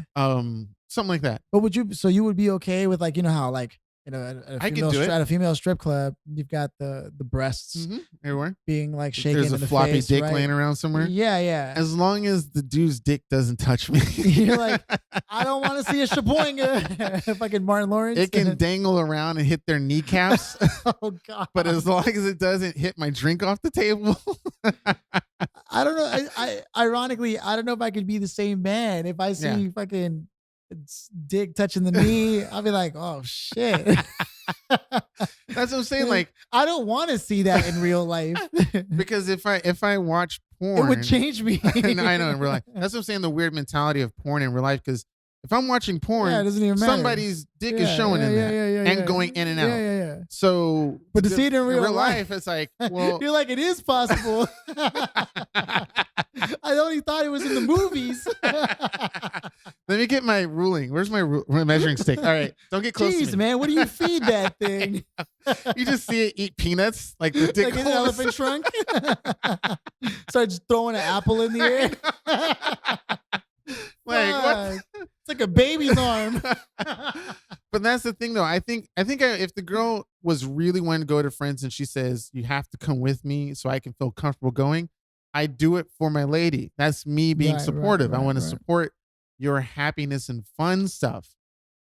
In the same way, not for strip clubs, but let's say there's something else I want to do that's like maybe it's ridiculously nerdy, like some science shit. Mm-hmm. And she's not really into it. But I'm like, hey, baby, I really want you to be with me while we do this super science stuff. I get that crossover. I just think that there's more of a taboo with the sex thing. Yeah. That's what I'm saying. Yeah, sex is very... It's a little more complicated. Mm-hmm. It's nuanced. Yeah. Yeah. Unless you've seen the experience. See, I've been to strip clubs where they don't fuck the guests. Yeah. They might ask, hey, let's go fucking hotel somewhere off, but you can't do it in the club. While there are some places that... There might be. I think just like there's some places where the girls do it at strip clubs, I think there are some places where the guys do it. Yeah. I just got to make sure it's not one of those places. Then then my girl or wife or whatever can do whatever she wants. See, and then I go even one step further, man. Mm-hmm. Like, not that I have control over my wife. It's like, right. She can do whatever she wants. I mean, like I would feel comfortable. Yeah. I wouldn't be like, no, you can't do it. Have you ever felt jealousy? Yes. Like while being with someone? Yes. But I took it in stride in the sense of, I won't say force myself, but my ex is a dancer, salsa dancer, or Latin, merengue, samba, bachata, tango, everything, all those type of stuff. And we would go to the clubs all the time. Right. I'm not that well. I can dance, but I can't do the moves that she wants me to do because I'm not some a of those professional. dancers are fucking insane. I'm not a professional dancer. I can just improv. Yep. I can do a little something, but I mean, they start doing that heavy salsa and shit. And the spin and all that stuff. So a lot of times I think, or I felt that my ex really was disappointed in the fact that she's trying to, Keenan, you got to do the moves like this, and you got to do this. And I'm like, I'm looking around and some of the dudes are just standing in place and just spinning the girl around like mad crazy. I want to do 12 that. spins. Yeah, let me do that. It's like, no, you have to learn the basics on stuff. And it's like, I'm doing the basics, but I'm all jittery and because I have to learn special steps. It's got to become secondhand. So I even wound up trying to take a class and stuff like that. And it's just, but it's a lot of work. In the salsa community, you don't stay with the same partner. Yeah, you have to switch out the whole entire night. Yeah. So this is where the whole jealousy part came in. Which must have been news to you. You were like, no. You had to dance with some other lady. I'm fine. No, I'm fine with it. The thing is, and my thoughts are completely different than my reactions. So I might be jealous in my head, but my body and expression and what I talk will not indicate That's any kind of type cool of jealousy. That you can separate yourself like that. Yes, because I want the same thing for me. I mean, it's all equal for me. So the thing is that as we're switching partners, I'm dancing with other girls, she dancing with other guys. And the guys that are dancing with are doing a really good job. And they're some They're will like have really good at yeah, it. they'll have their hand right above her butt. They'll Yeah. do some leg action. Yeah. And I have to be okay with that. Yeah.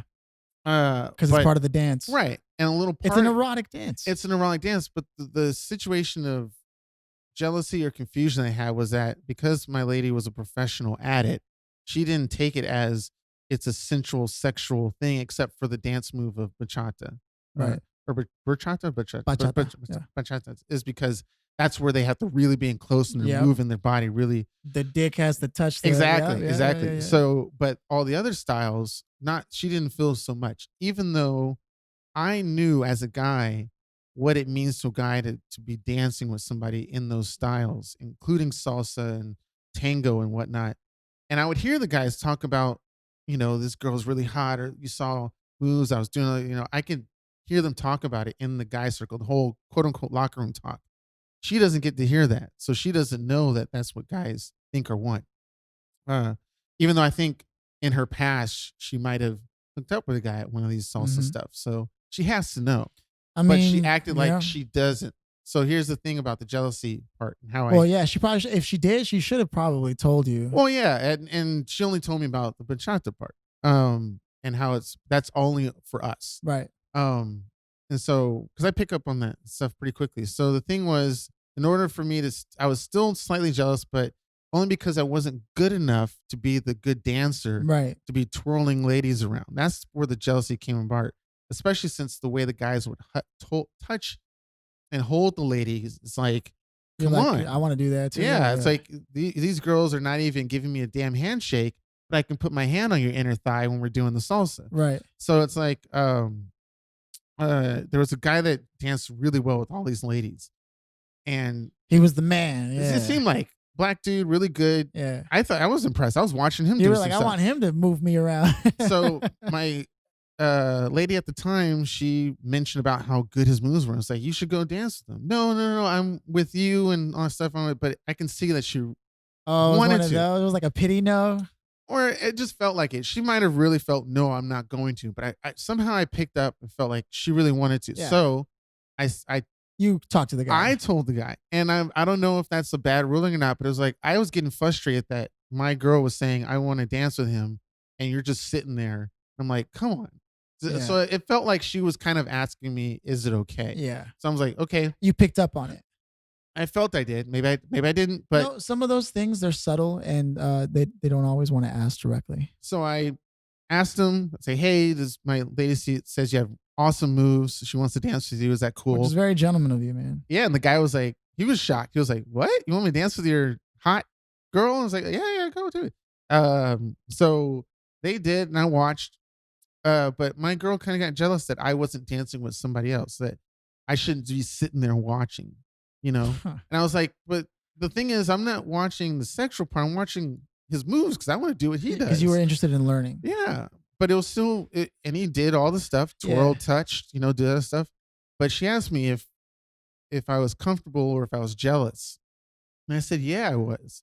But mostly because you wish you could do those same things. Yeah. And I also said that, not so much like, oh, look at him touching my woman. And I wanted to let her know that I did that so I can overcome whatever the jealousy you were of, feeling. Yeah. Because what if a guy That was very Buddhist of you, man. Yeah. You were essentially overcoming your fear. You said, you know what?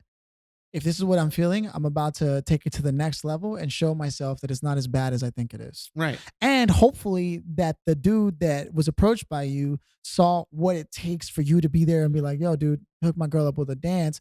And to then be a gentleman about it and keep it classy. Yeah. Right? Yeah. Well, some guys don't keep it classy. And there was one dude there that I was like, there was a dude who's a regular. I was like, man, I hope he doesn't dance with my girl because the way he's dancing, he's really touching these ladies like all over the place. See, I was like, he's getting away with it. I always give off the impression, anytime I've ever, and it's just a fact, anytime I've ever been in a room where there's a couple and they're even slightly insecure, man, just by me being around, I give off the impression that I'm the unclassy dude that like is gonna fucking Mr. Steal your girl, if you will. Oh, okay. Which is fucked up because I would be the opposite. I'd be like, oh, you want me to, all right, man. And I would like keep it as classy as fucking possible out of respect. Right. You know what I mean? But there are some dudes that are like, shit, you fucked up, homie. I know, exactly. Right? And then, you know. And the worst part is, in those occasions, sometimes the girl would go home with them and like, what the fuck?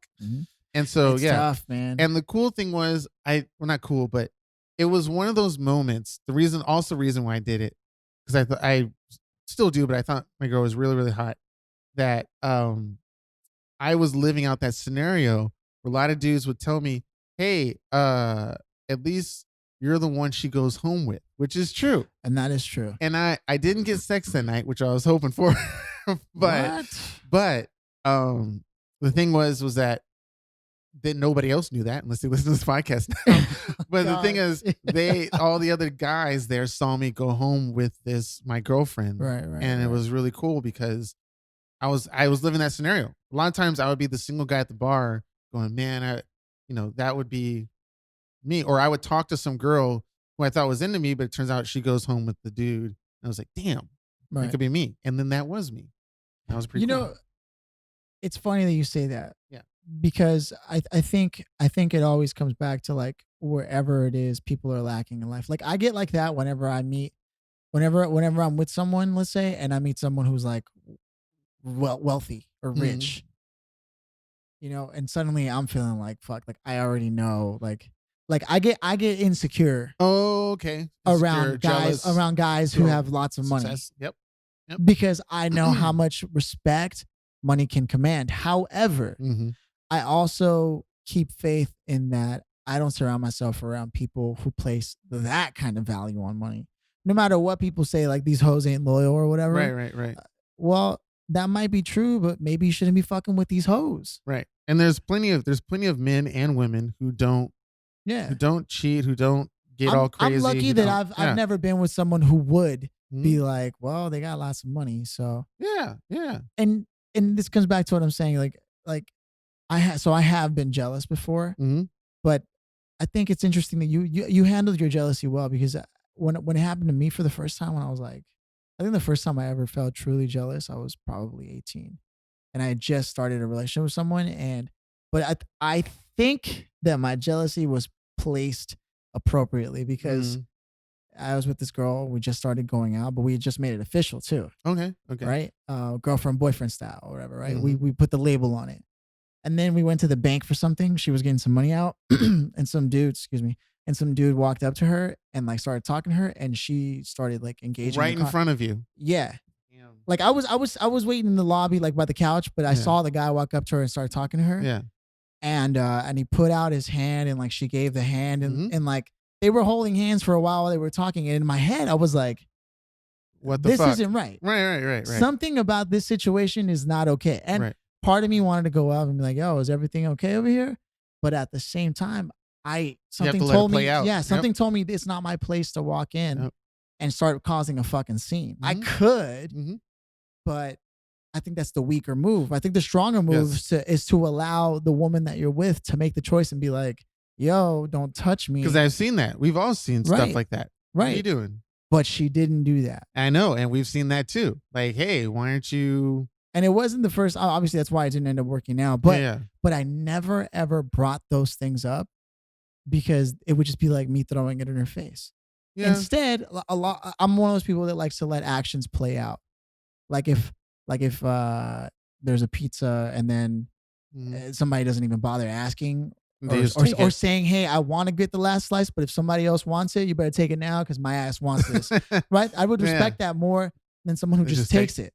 Right? Or if I cook and you don't even bother to offer to try to wash the dishes. Right. Or, if I'm driving left and right and this and that, you don't even offer gas. Like, it's about the offering. Whether I need it or not is a problem. Like, class. Yeah. Do people have class? Man? I don't know if they do. And it's all for mutual respect. Like, if I saw my lady, being all, letting this dude caress her hands and be all soft and in his voice and stuff like that. Like, yeah, what's up, girl? It would have to be a mutual respect. So 3 weeks pass by, 2 months pass by, some lady starts talking to me and I start doing that stuff to her. My lady can't be like, hey, what are you doing? Or come over. If she comes over and goes, hey, what's going on? Like, whether or not you forgot you did that in the past, it's something that sadly, I kind of hold a lot of people too about hypocriticism. You Yeah. can't go around expecting or demanding stuff uh, for your own Right. needs and pleasure, but then when you go out and When do you it, see it's someone perfectly else, yeah, acceptable. yeah. And also, I think there's something like you can't be vindictive with it either and Right. do it on purpose Right. just to spite people, right? Right. Yeah. And that I've seen that happen a lot. It's, I mean, I experienced it. I've seen it. I hear about it. It's really sucky, and it just sucks that. I think it comes down to choosing people properly, man. Like taking the time to really get to know someone. And then how do you? And then will they change? Well, like my first criteria, no matter what, if and this is probably going to turn a lot of people off, but I'm pretty snobbish in the fact that if I know that if I see. I was gonna sound. I can't believe I'm about to say this. You know what I said I know, for the past hour? I know. If I'm on Instagram and I turn on the IG stories and I see a girl start twerking like with her friends having fun, right, and they're drinking and they're personally for me, I look at them and I go, well, they're not ready to be in anything serious. That's literally how I interpret that. Okay. I'm not saying it's wrong. No, because I twerk in my stories. Right. I'm not saying it's wrong. Yeah. I'm not going out there and say like because I look at that as the equivalent of it when us as guys are hanging out and making dick and fart jokes. Okay. I literally look at it as the equivalent. Oh man, we did that the whole first 30 minutes. But there's something true to that, man. There's a maturity involved. Yeah. And you're like, and I think it's also cultural. Like generally speaking, twerking, it's cultural. Now it is. It was really, and we should probably grab somebody who is a dancer or stripper, a real, Yeah, it used to be that. Who does that kind of moves? Because I always felt that twerking was a stripper move. Yeah, like it's always been one, and then it's making the booty clap, and then it crossed over in the mainstream. Yeah, but you're not thinking yourself, oh, I'm doing stripper moves. I'm doing a dance move. No, lady, you're doing a stripper move. And I just want to clarify, it's not that I look at them as less than. I just don't desire them as much when I see that. Oh, we're completely different. The only reason why is because I don't know. I think I'm a little old school. Like I don't know if you can twerk and make your butt clap, does that mean you can do that during sex? I don't know if you can. That's the theory. You're standing. That's the theory, Keenan. You can't stand well, I guess you can, but I meant like. Well, I mean, I don't know. There are some things that are possible. You know? No, I'm just saying. Like when I just look at it as young. Old people do it too. Well, no, I know. Those are people who need to grow the fuck up, in my opinion. Or hit me up. and I'm not gonna go back on it. Like, Like when I see the IG story and the girls are doing the thing with their girls, there's nothing wrong with it. Yeah. I just make it real clear. Like, that's not for me. Well, for me, again, no matter how cute, no matter how smart they may have come across, the minute I see that, for me, anyways, I just look at it and they're like, they're tearing it up, and that's fine. Yeah. Go and do that. Be you. Just know that that's not for me. I just, for myself, want consistency. If you're gonna twerk on camera on Instagram, you better twerk in the bedroom. You're saying. Or you better twerk when we're at a club or when we're at the house dancing. If you twerk with your friends and you post it online for everyone to see, and then you and I are at home having fun dancing and you don't twerk. Is it weird that like I don't find it like I don't cool. see twerking like as an attractive thing. Well, it depends on, if you're single or not. No. Cause like I was at the studio the other day with my boy and I told him put on some inspiration in the background. And so and so he put on a 4K HD video on this big ass 70-inch screen that's supposed to be for the mixer. Yeah, and it's just like a girl twerking and he's like, oh, I'm like, yo, this is on YouTube? This is practically porn, you know what I mean? That's what's weird about how it's on YouTube, how it's gone so mainstream. Like I say, as long as they're wearing a thong and it's not completely naked, but you can see that ass clap. I have to ask some dancers who actually strip at topless or bikini or at full nude bars.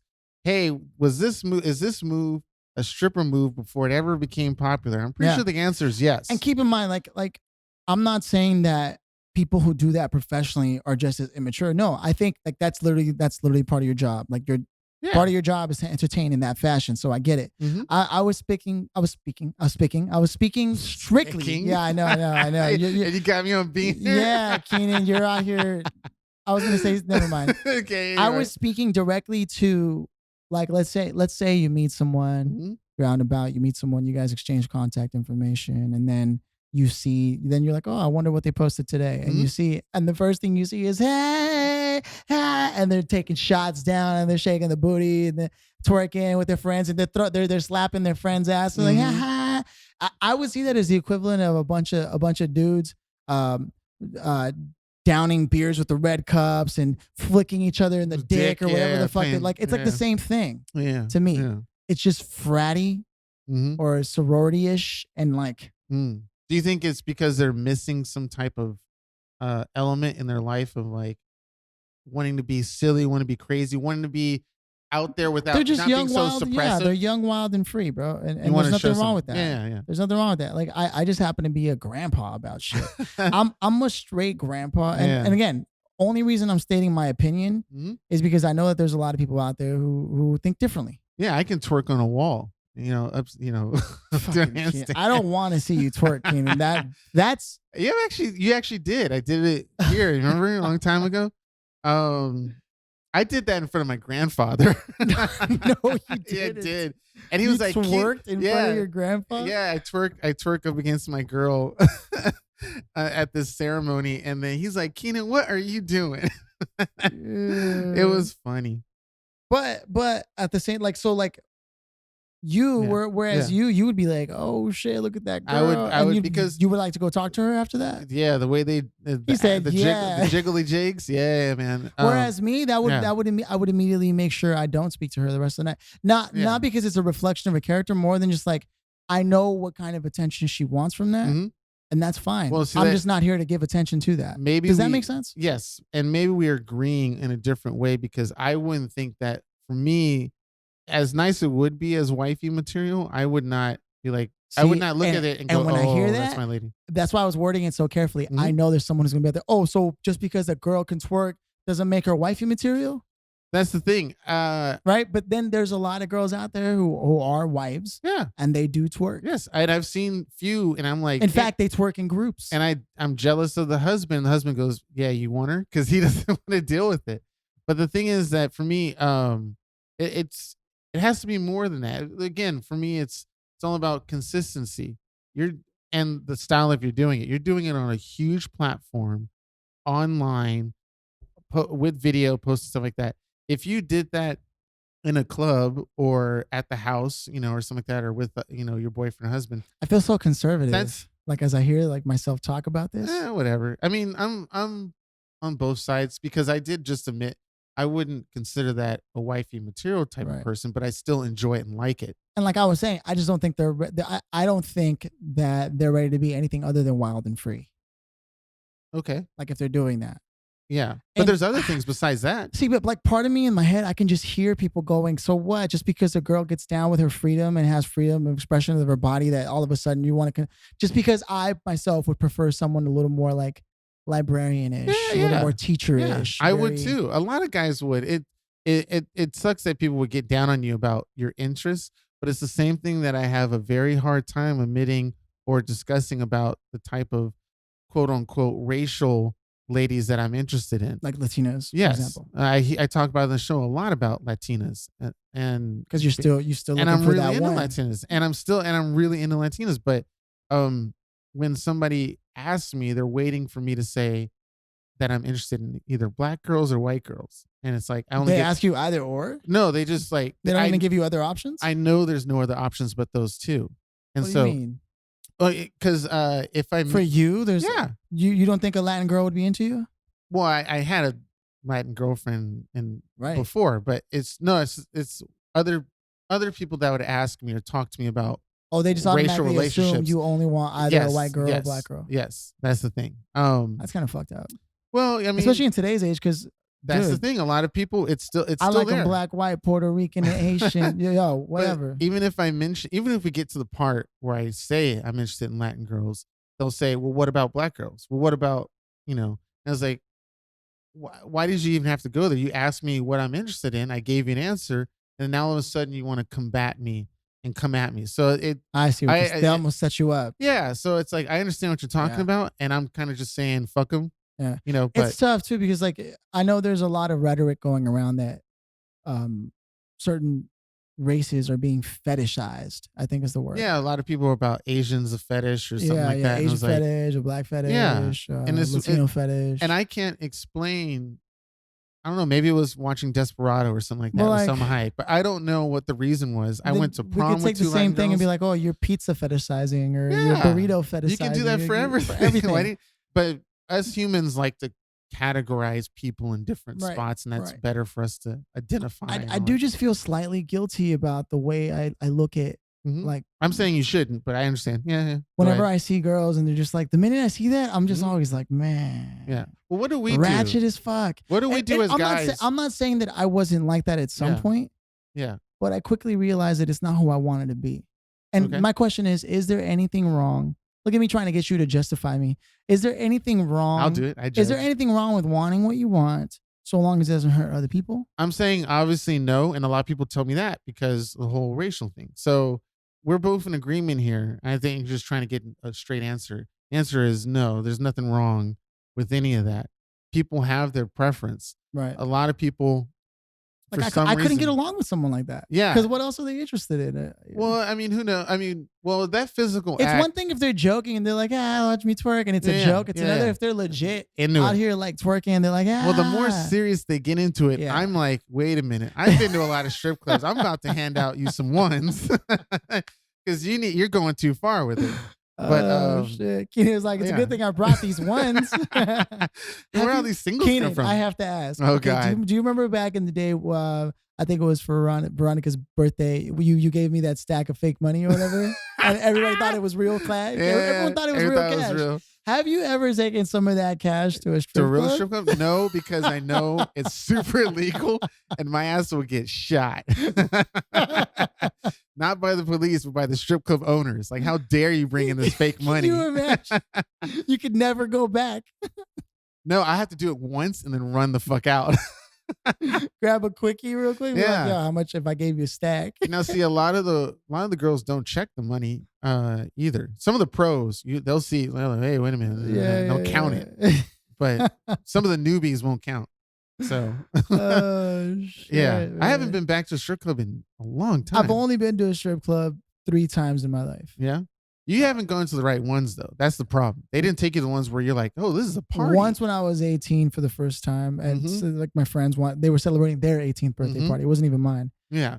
Another, I'm pretty sure I was dragged into it for someone else's like thing, and as usual, I didn't feel great. And then there was another one where went out like a couple like last year for a buddy of mine for his birthday, and I saw the different levels of you can tell who were the veteran strippers. Oh yeah, you can, because they were asking for the money straight up, and then there was the other ones that would walk by and like tickle your ear as to like what's up. Yeah, they're trying to. It's like, oh, this is your first day. Okay. When it first happened, I was like, oh shit, because it's like my third time out when I was like, whoa.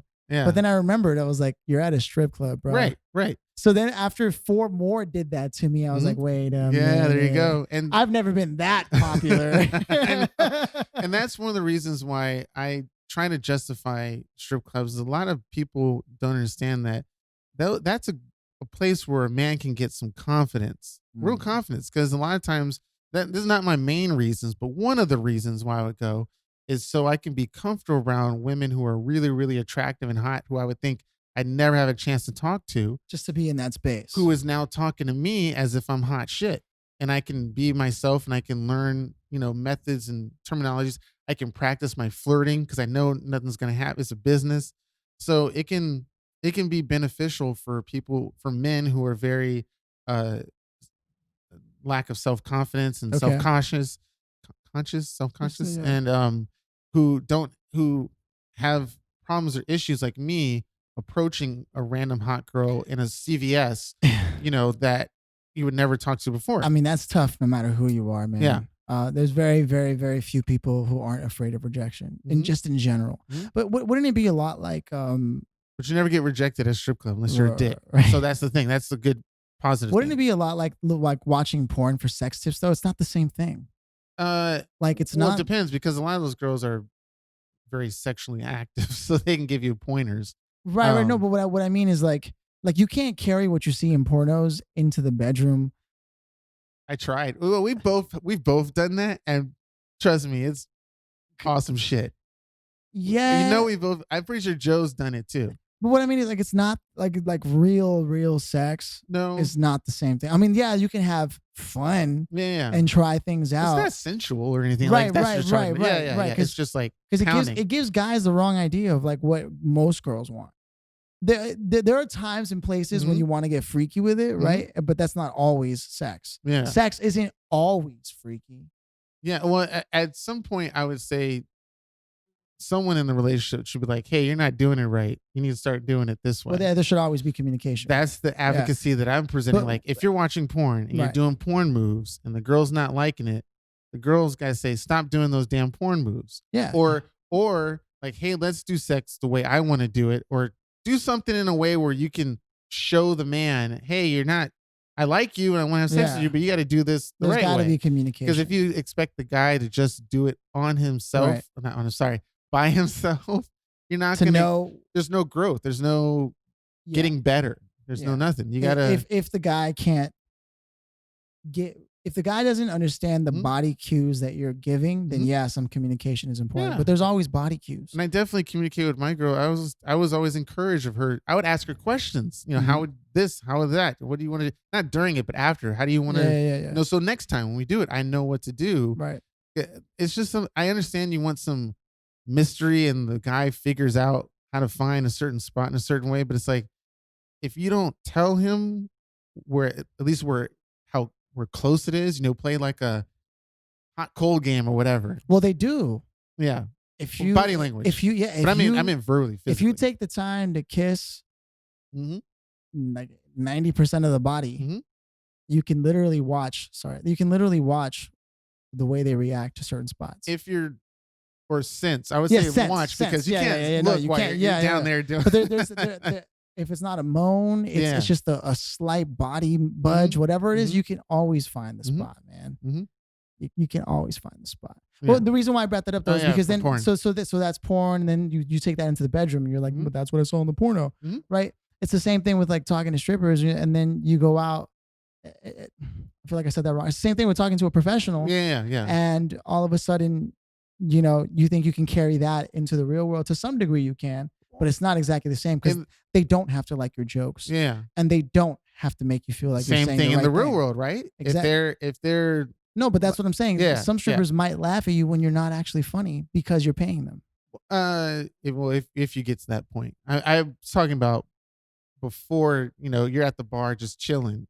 You can have a communication or talk with someone to get rid of that fear. It's like the only place where the tables are turned, and now it's the girls who have an end game and not the guys. Yes. And so the idea of the concept, like, again, this isn't my main reason. It's just a subtle thing that I noticed when I went to them more You found than once. For you it worked. Yeah, in the sense of I became more you weren't as worried about what you could say. Yes, or noticeable of who wants to continue the conversation or not. You may think that because you're paying them, they want to still be around you, but maybe it's just the ratchet places I go to. If you're not having a good conversation, they'll walk away quick. Like the wham bam done. Yes. Right. Yes. Or if your conversations are dull. I've had that many times where I'm not talking about stuff they're interested in, they bounce. Oh, hey, I gotta go. I'm gonna go do, and they're out. Right. So it is a way to learn certain methods of talking or verbal discussion. Right. It's not meant to be taken as life lessons and you go out and meet somebody. But I'm just saying that it could help, or it has helped speaking to hot girls. Basically, that's the one liner I can just say about that. Okay. Yeah. I fuck with that. Take and it with how you that, I think we have reached the soapbox hour. Yeah, really? What time did we start? Wow. I thought we started later. No. Really? We're there, yeah. Holy shit. We're at 2 hours. If anything, we should be cutting back on some of the things that we said. But we talked about so much stuff real quickly, and then we got on a really good subject about relationships and what I don't want to do with this podcast is I don't want us to repeat concepts over and over either, because like I feel like some of this stuff we've talked about before, not entirely though. Some of the alien stuff. I'll go off on the aliens. No, not that. Like there's always updates, but I mean just in general, like subject matter. You know what I mean? I feel like some of these things, or maybe I'm thinking back to conversations we've had in person off air. Yeah. Because you and I we build on what we've talked about. You know what I mean? But I don't know how the audience is feeling about it. And not that I'm doing it to cater to the audience, but I just want to keep it fresh. You know what I mean?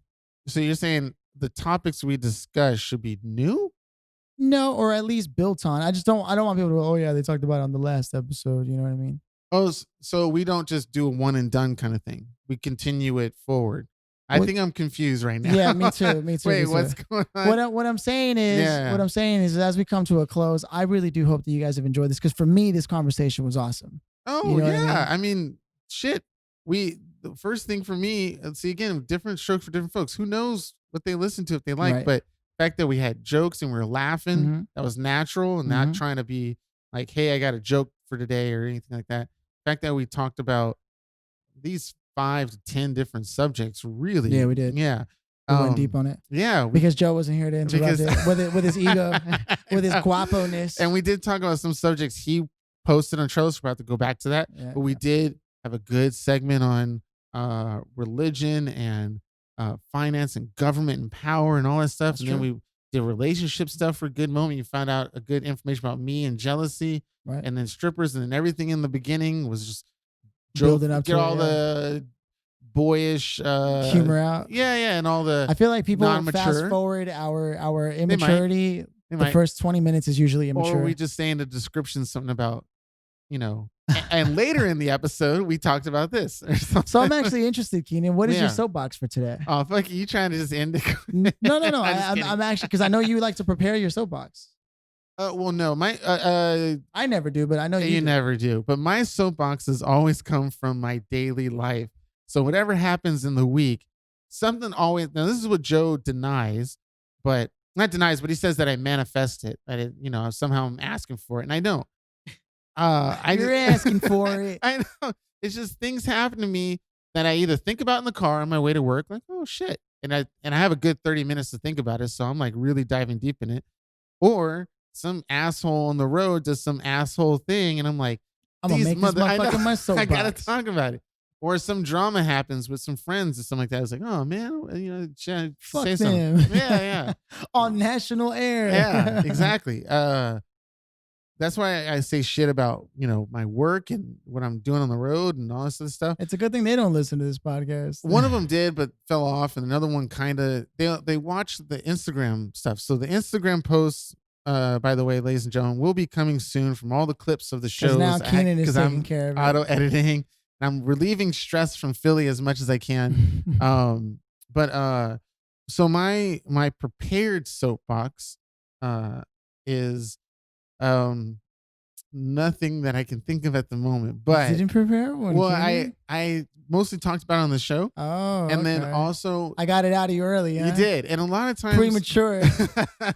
Whoops. Sometimes I would. It happens to everyone. Or the whole wiping your ass and getting shit on your hands. My God. That would have been my soapbox. But no, the thing is, sometimes the things happen to me and I get so heated and I want to say it on the podcast. Podcast comes and I forgot all about it. It's like, damn, maybe I wasn't that heated as much as I was before. Which is probably usually the case. Usually the case. We're not really as upset at the things that we think we are. I do have a soapbox, and it's going to be easy and obvious, so I won't make sure that it's like, ooh, is he talking about me? It kind of does involve you in a way. So the idea of my soapbox is, or what you can call the title, is that there's 2 sides to every story. Mm-hmm. And I'm going to keep this generic with as very little names and stuff as possible. But certain people that I know, and people have this in their whole friend groups and stuff like that. Me, potentially, right? Potentially. This is all hypothetical now in quotations. But I'm listening, Keenan. Yeah, exactly. Well, the thing is, because I have mad respect for my friends. Every category of friends I have that are all scattered everywhere. You're a big fan of your friends. I'm a big fan of my friends, and as my soapbox that I'm talking about right now, right? The sense is that what is slightly frustrating but understandable is that certain friends of certain groups don't really hang out with each other that often. As much as I try and grab people for certain shows. I mean, my birthday party had like an array of assortment of people. One person even mentioned it to me like, hey, Keenan, a lot of different groups of people. these are people that usually never meet. It was a point of pride for you. Yes, and we do have moments. We did just talk about it, about introducing people to other people and stuff like that. Right. I am one of those that if I know you're cool and you can work with a certain group, there's no problem. I try my best not to disassociate friends from other friends. I've had interactions where um, I would be told by really close friends or even family members, "Hey, uh, I don't want you flirting with such and such because I know who you are and I don't want you, messing up her life or whatever, or getting together like they're my cousin or they're my friend, and I don't want to mix, my friends and stuff like that." It's really fucking stupid, but that bleeds into my soapbox about two sides of every story in the sense that it really sucks that certain groups of people may not like other groups of people based off of information from only one side of the situation or story. And I, being in the position I am, hear all the different sides of the story. So when I hang out and meet with certain groups, they'll even ask about people that I know. "Hey, how are they doing? What are they up to?" "Oh, they're good and stuff." But then when I talk to other members, they're like, "I don't care about them," or they can do whatever they want. They're on their own. I'm going to stick to my own thing. It's like a lot of people don't understand that if I'm hanging out with you, there's something about you that's good and that's well and in good intention. You're not a dick or an asshole or anything like that.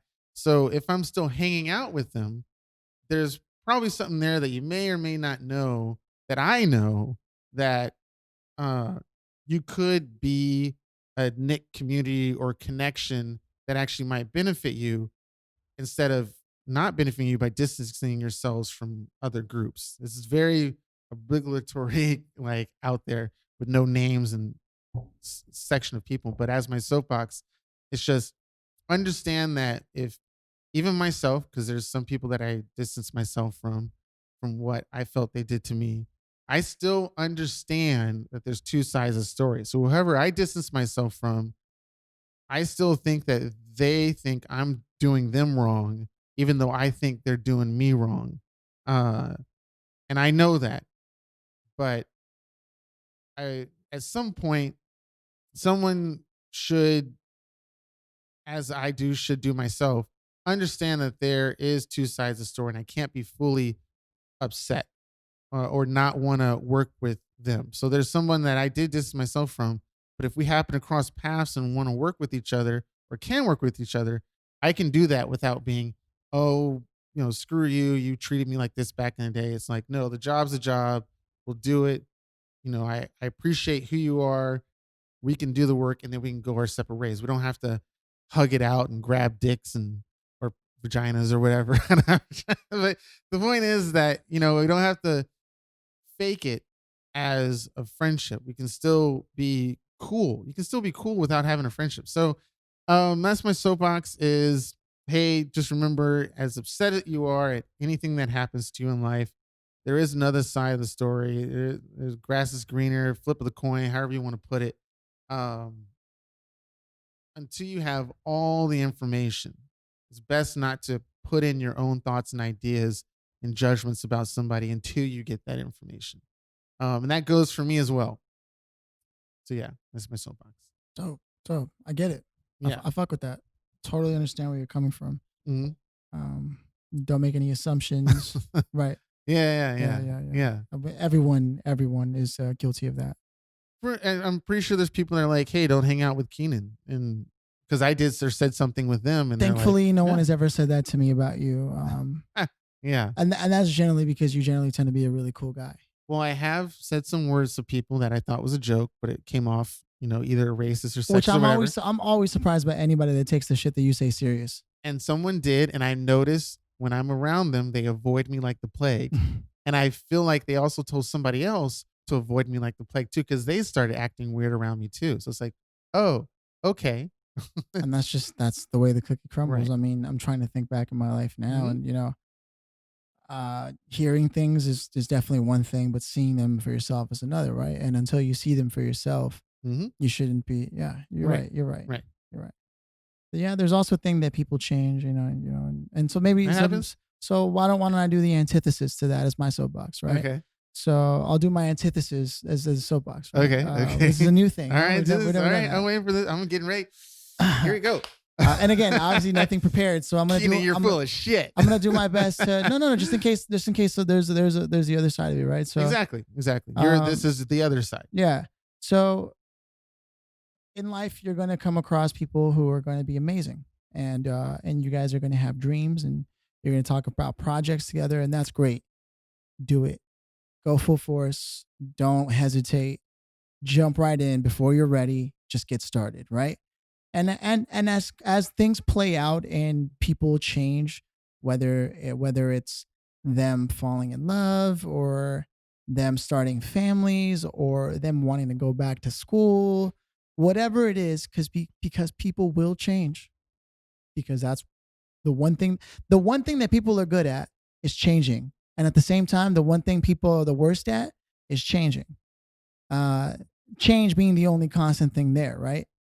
So that being the case, you can only do your part in a relationship, your half of it.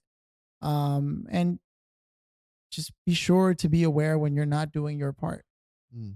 And if you really have grown to a point where you're no longer you're no longer feeling like you're bringing your best to a situation, it's okay to remove yourself. If people don't understand why you removed yourself, um, unless they take the time to ask you why, if they're not going to be straightforward and be like, hey, whatever happened, Mm-hmm. then obviously they don't feel like you guys had enough of a good relationship to where you could ask those kinds of questions. I happen to think, me personally, I'm the type of person you can ask you can ask those types of questions, like, yo, whatever happened, and I would happily say, you know what, this is how I felt, but more than anything, I've just grown interested in other things, and I don't feel like I'm bringing my best self to the table anymore. So I decided to do other things. Um, I generally personally tend to be pretty clear about when I'm interested in something and not anymore. And the minute I'm no longer doing my best job at it, I usually let that be known and I move on. Right. But that's not always the case. Speaking along your soapbox, some people in particular do just prefer to just assume. And so the antithesis to that is sometimes people do feel like they've been assumed, but a lot of the times it could just be people that have grown apart. People have just decided, I'm interested in other things. And that's dope, because then you get to bring a whole new flavor of life to your life, meaning a whole new set of friends, a whole new set of places that you've never been to that you now are a regular at. And the beauty about it is, if you did it right, you didn't burn your bridges. Unless those people take it in petty stride, you didn't burn your bridges, and now you build an even bigger army. But it takes patience. It takes true love for people to be able to see someone else's success or growth should not equate to your loss. If they're growing and in different directions than you, have the patience and the love to allow them to grow, so that when you guys do come back together to work on stuff or whatever it is, you're only stronger than you've ever been. But that can only happen if you keep the door open, hope alive, and a heart unconditional love. Nothing outside of having literally been hurt directly should ever have you close the doors to someone. Because especially as that technology advances, our lives are going to become so transient. And, friendship isn't possessive. And honestly, that's the same philosophy I bring to like love, like personal relationships, like with like a partner, and spousal potential partner, if you will. It's got to be friendship first. It's got to be someone that treats you like literally like they would like to be treated. If that person is guarded and jealous or selfish, and that's them without you guys even being together, imagine when you're together, And so I always think friendship is the basic requirement of any relationship. Can you be my friend before my lover? And can you be my friend before my brother or sister? Because I feel like lover, brother, sister, mother, father, those roles tend to carry, or wife or husband, they tend to carry a sense of entitlement. And I don't want people to rest on that. I want people to try to be a good friend, because that one isn't. There's no entitlement to that. That shit is earned. That's why like people are always like, no, we're family. It's like, I think it's even harder to remain good friends because that shit is earned. Go ahead, Keenan. Just put the cup down. Just put the cup down, Keenan, because my soapbox was over. What? Yeah, it was. And on that note, yeah, Keenan's the best beatboxer. I don't know. One of these days I will. So let's try to do a beatbox. Because you do that. Right. So let's do a beatbox lesson, okay? So it's just like learning a new language. You gotta know it forward and back. Yeah. So just do. Can you do that? Just do. Right. Okay. This sounds weak. No. But yeah. Just leave that. No. Just the air. Almost like the tongue is pushing the air out. Right. Exactly. So. Yeah. It sounds too low.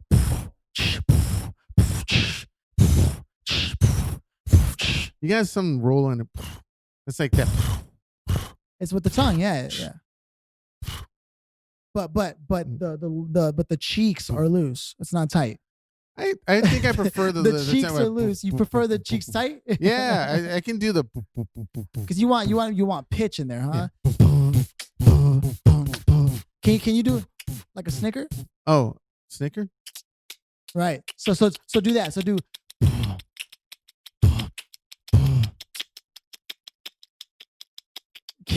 I was gonna say, I was listening for the beat, but it just sounded like you were beating off. I'm sorry, America. I'm sorry that Keenan did that to you. Keenan will learn the beatbox eventually. Tune in next time. Will Keenan learn the beatbox? Or will he continue to masturbate? We're going to have John Leguizamo in the show. No, I'm just kidding. That's for Joe. We don't know if that's for sure. Just messing with you, Joe. Joe should be back next week, I believe. Yeah. So look out for Joe. Oh, why don't you play your music as our go out thing? My new beat that I made? Yeah, your beat. My new beat. You don't want that to be part of it? I haven't released it yet. Okay. But we were actually going to open this episode with something. So I think we should do that. I'll have to confirm with Joe. But if this episode starts with a song, know that it started here by us having this conversation at the end of this episode. Jesus. Okay. What's that? There's a song that Joe and I have been talking about putting out for a while now. You and Joe? Yeah. There was a song out that we made together working with our boys, Siphon, K-Lud, and even Prismadelic was a part of it. Nice. He laid down some guitar on it too. It's a dope track. Joe and I were writing it. And it was nice that you were discussing this with your producers. So he's like, "Wow, so I can write this off." Well, that's because you're totally our producer, Keenan. Actually, and then at some point we're going to feature a Keenan beat, and we'll let you know. But for now, let's just assume there isn't going to be anything because, So look out for the next couple of episodes. We're going to be featuring more things like that. Okay. And if you guys know of any artists that you're big fans of that you wish got more play, so that's our outro. They'll play, or their intro of every episode will now be an artist song. Maybe. Okay. Maybe something we believe in. That's fine as long as it's not like 3 minutes long. I mean, it's like if it's a sample. I know. 30 seconds, 60 seconds at most. I totally agree with you. Okay. Until one day we may find sponsors, but just know that everything that we're sharing with you, when we pay it in the beginning, it's never paid. Like we'll only do things that we believe in. Yeah, nobody's making money for this. But thank you for listening. Otherwise, we'd be a lot happier. I know. Keenan would have no soapbox if we were actually getting paid. Yeah, he'd be like, I don't know. I'm getting paid, bitch. I would start complaining about my Maserati or some bullshit like that. Oh, fuck, man. Can you believe I have to drop $160 of gas in my Escalade once a week? Well, I wish I could do, because I don't want you to just do the beatbox, because I don't rap either. So it's like you beatbox and you rap, and then I want to be a part of that as you go out, but I don't know. I'll figure. You know what it is, Keenan? Don't worry, listeners. I'll do something. Fucking useless. No, see, look, this is actually how we talk about. That's how we talk to each other. Pretty much, you're getting the real deal. We don't always have to beatbox, man. We can just say thank you guys for listening. Thank you guys for listening, and we're gonna rock out with a little beatbox. What the fuck? You know I'm gonna cut all this shit out, right? Why? Because people are probably driving, going, "Fuck, this episode was pretty terrible on a close." They don't know. They're like the guys that get the phone numbers and don't get the hint that you should now leave instead of keeping the conversation going. You already got the phone number. Okay, fine. If you cut it, you have to promise me I get the audio so I can put it on something on like either IG or behind the scenes on YouTube. This is a None of Our Business podcast. You know we don't edit. Yay! Oh, God. And on that note, oh God, don't. I'm trying, people. I'm trying. All right, ladies and gentlemen, vote for me for 2030 Vote president. for Philly. Thanks for none of our business. Eat your woman out. Suck your man's dick. Pet your dog. I thought we were going to do it at the same time. Pet your dog. Ready? 3, 2, 1. Eat your woman out. Suck your man's dick. Pet your dog. Which button is the press? Fucking stop.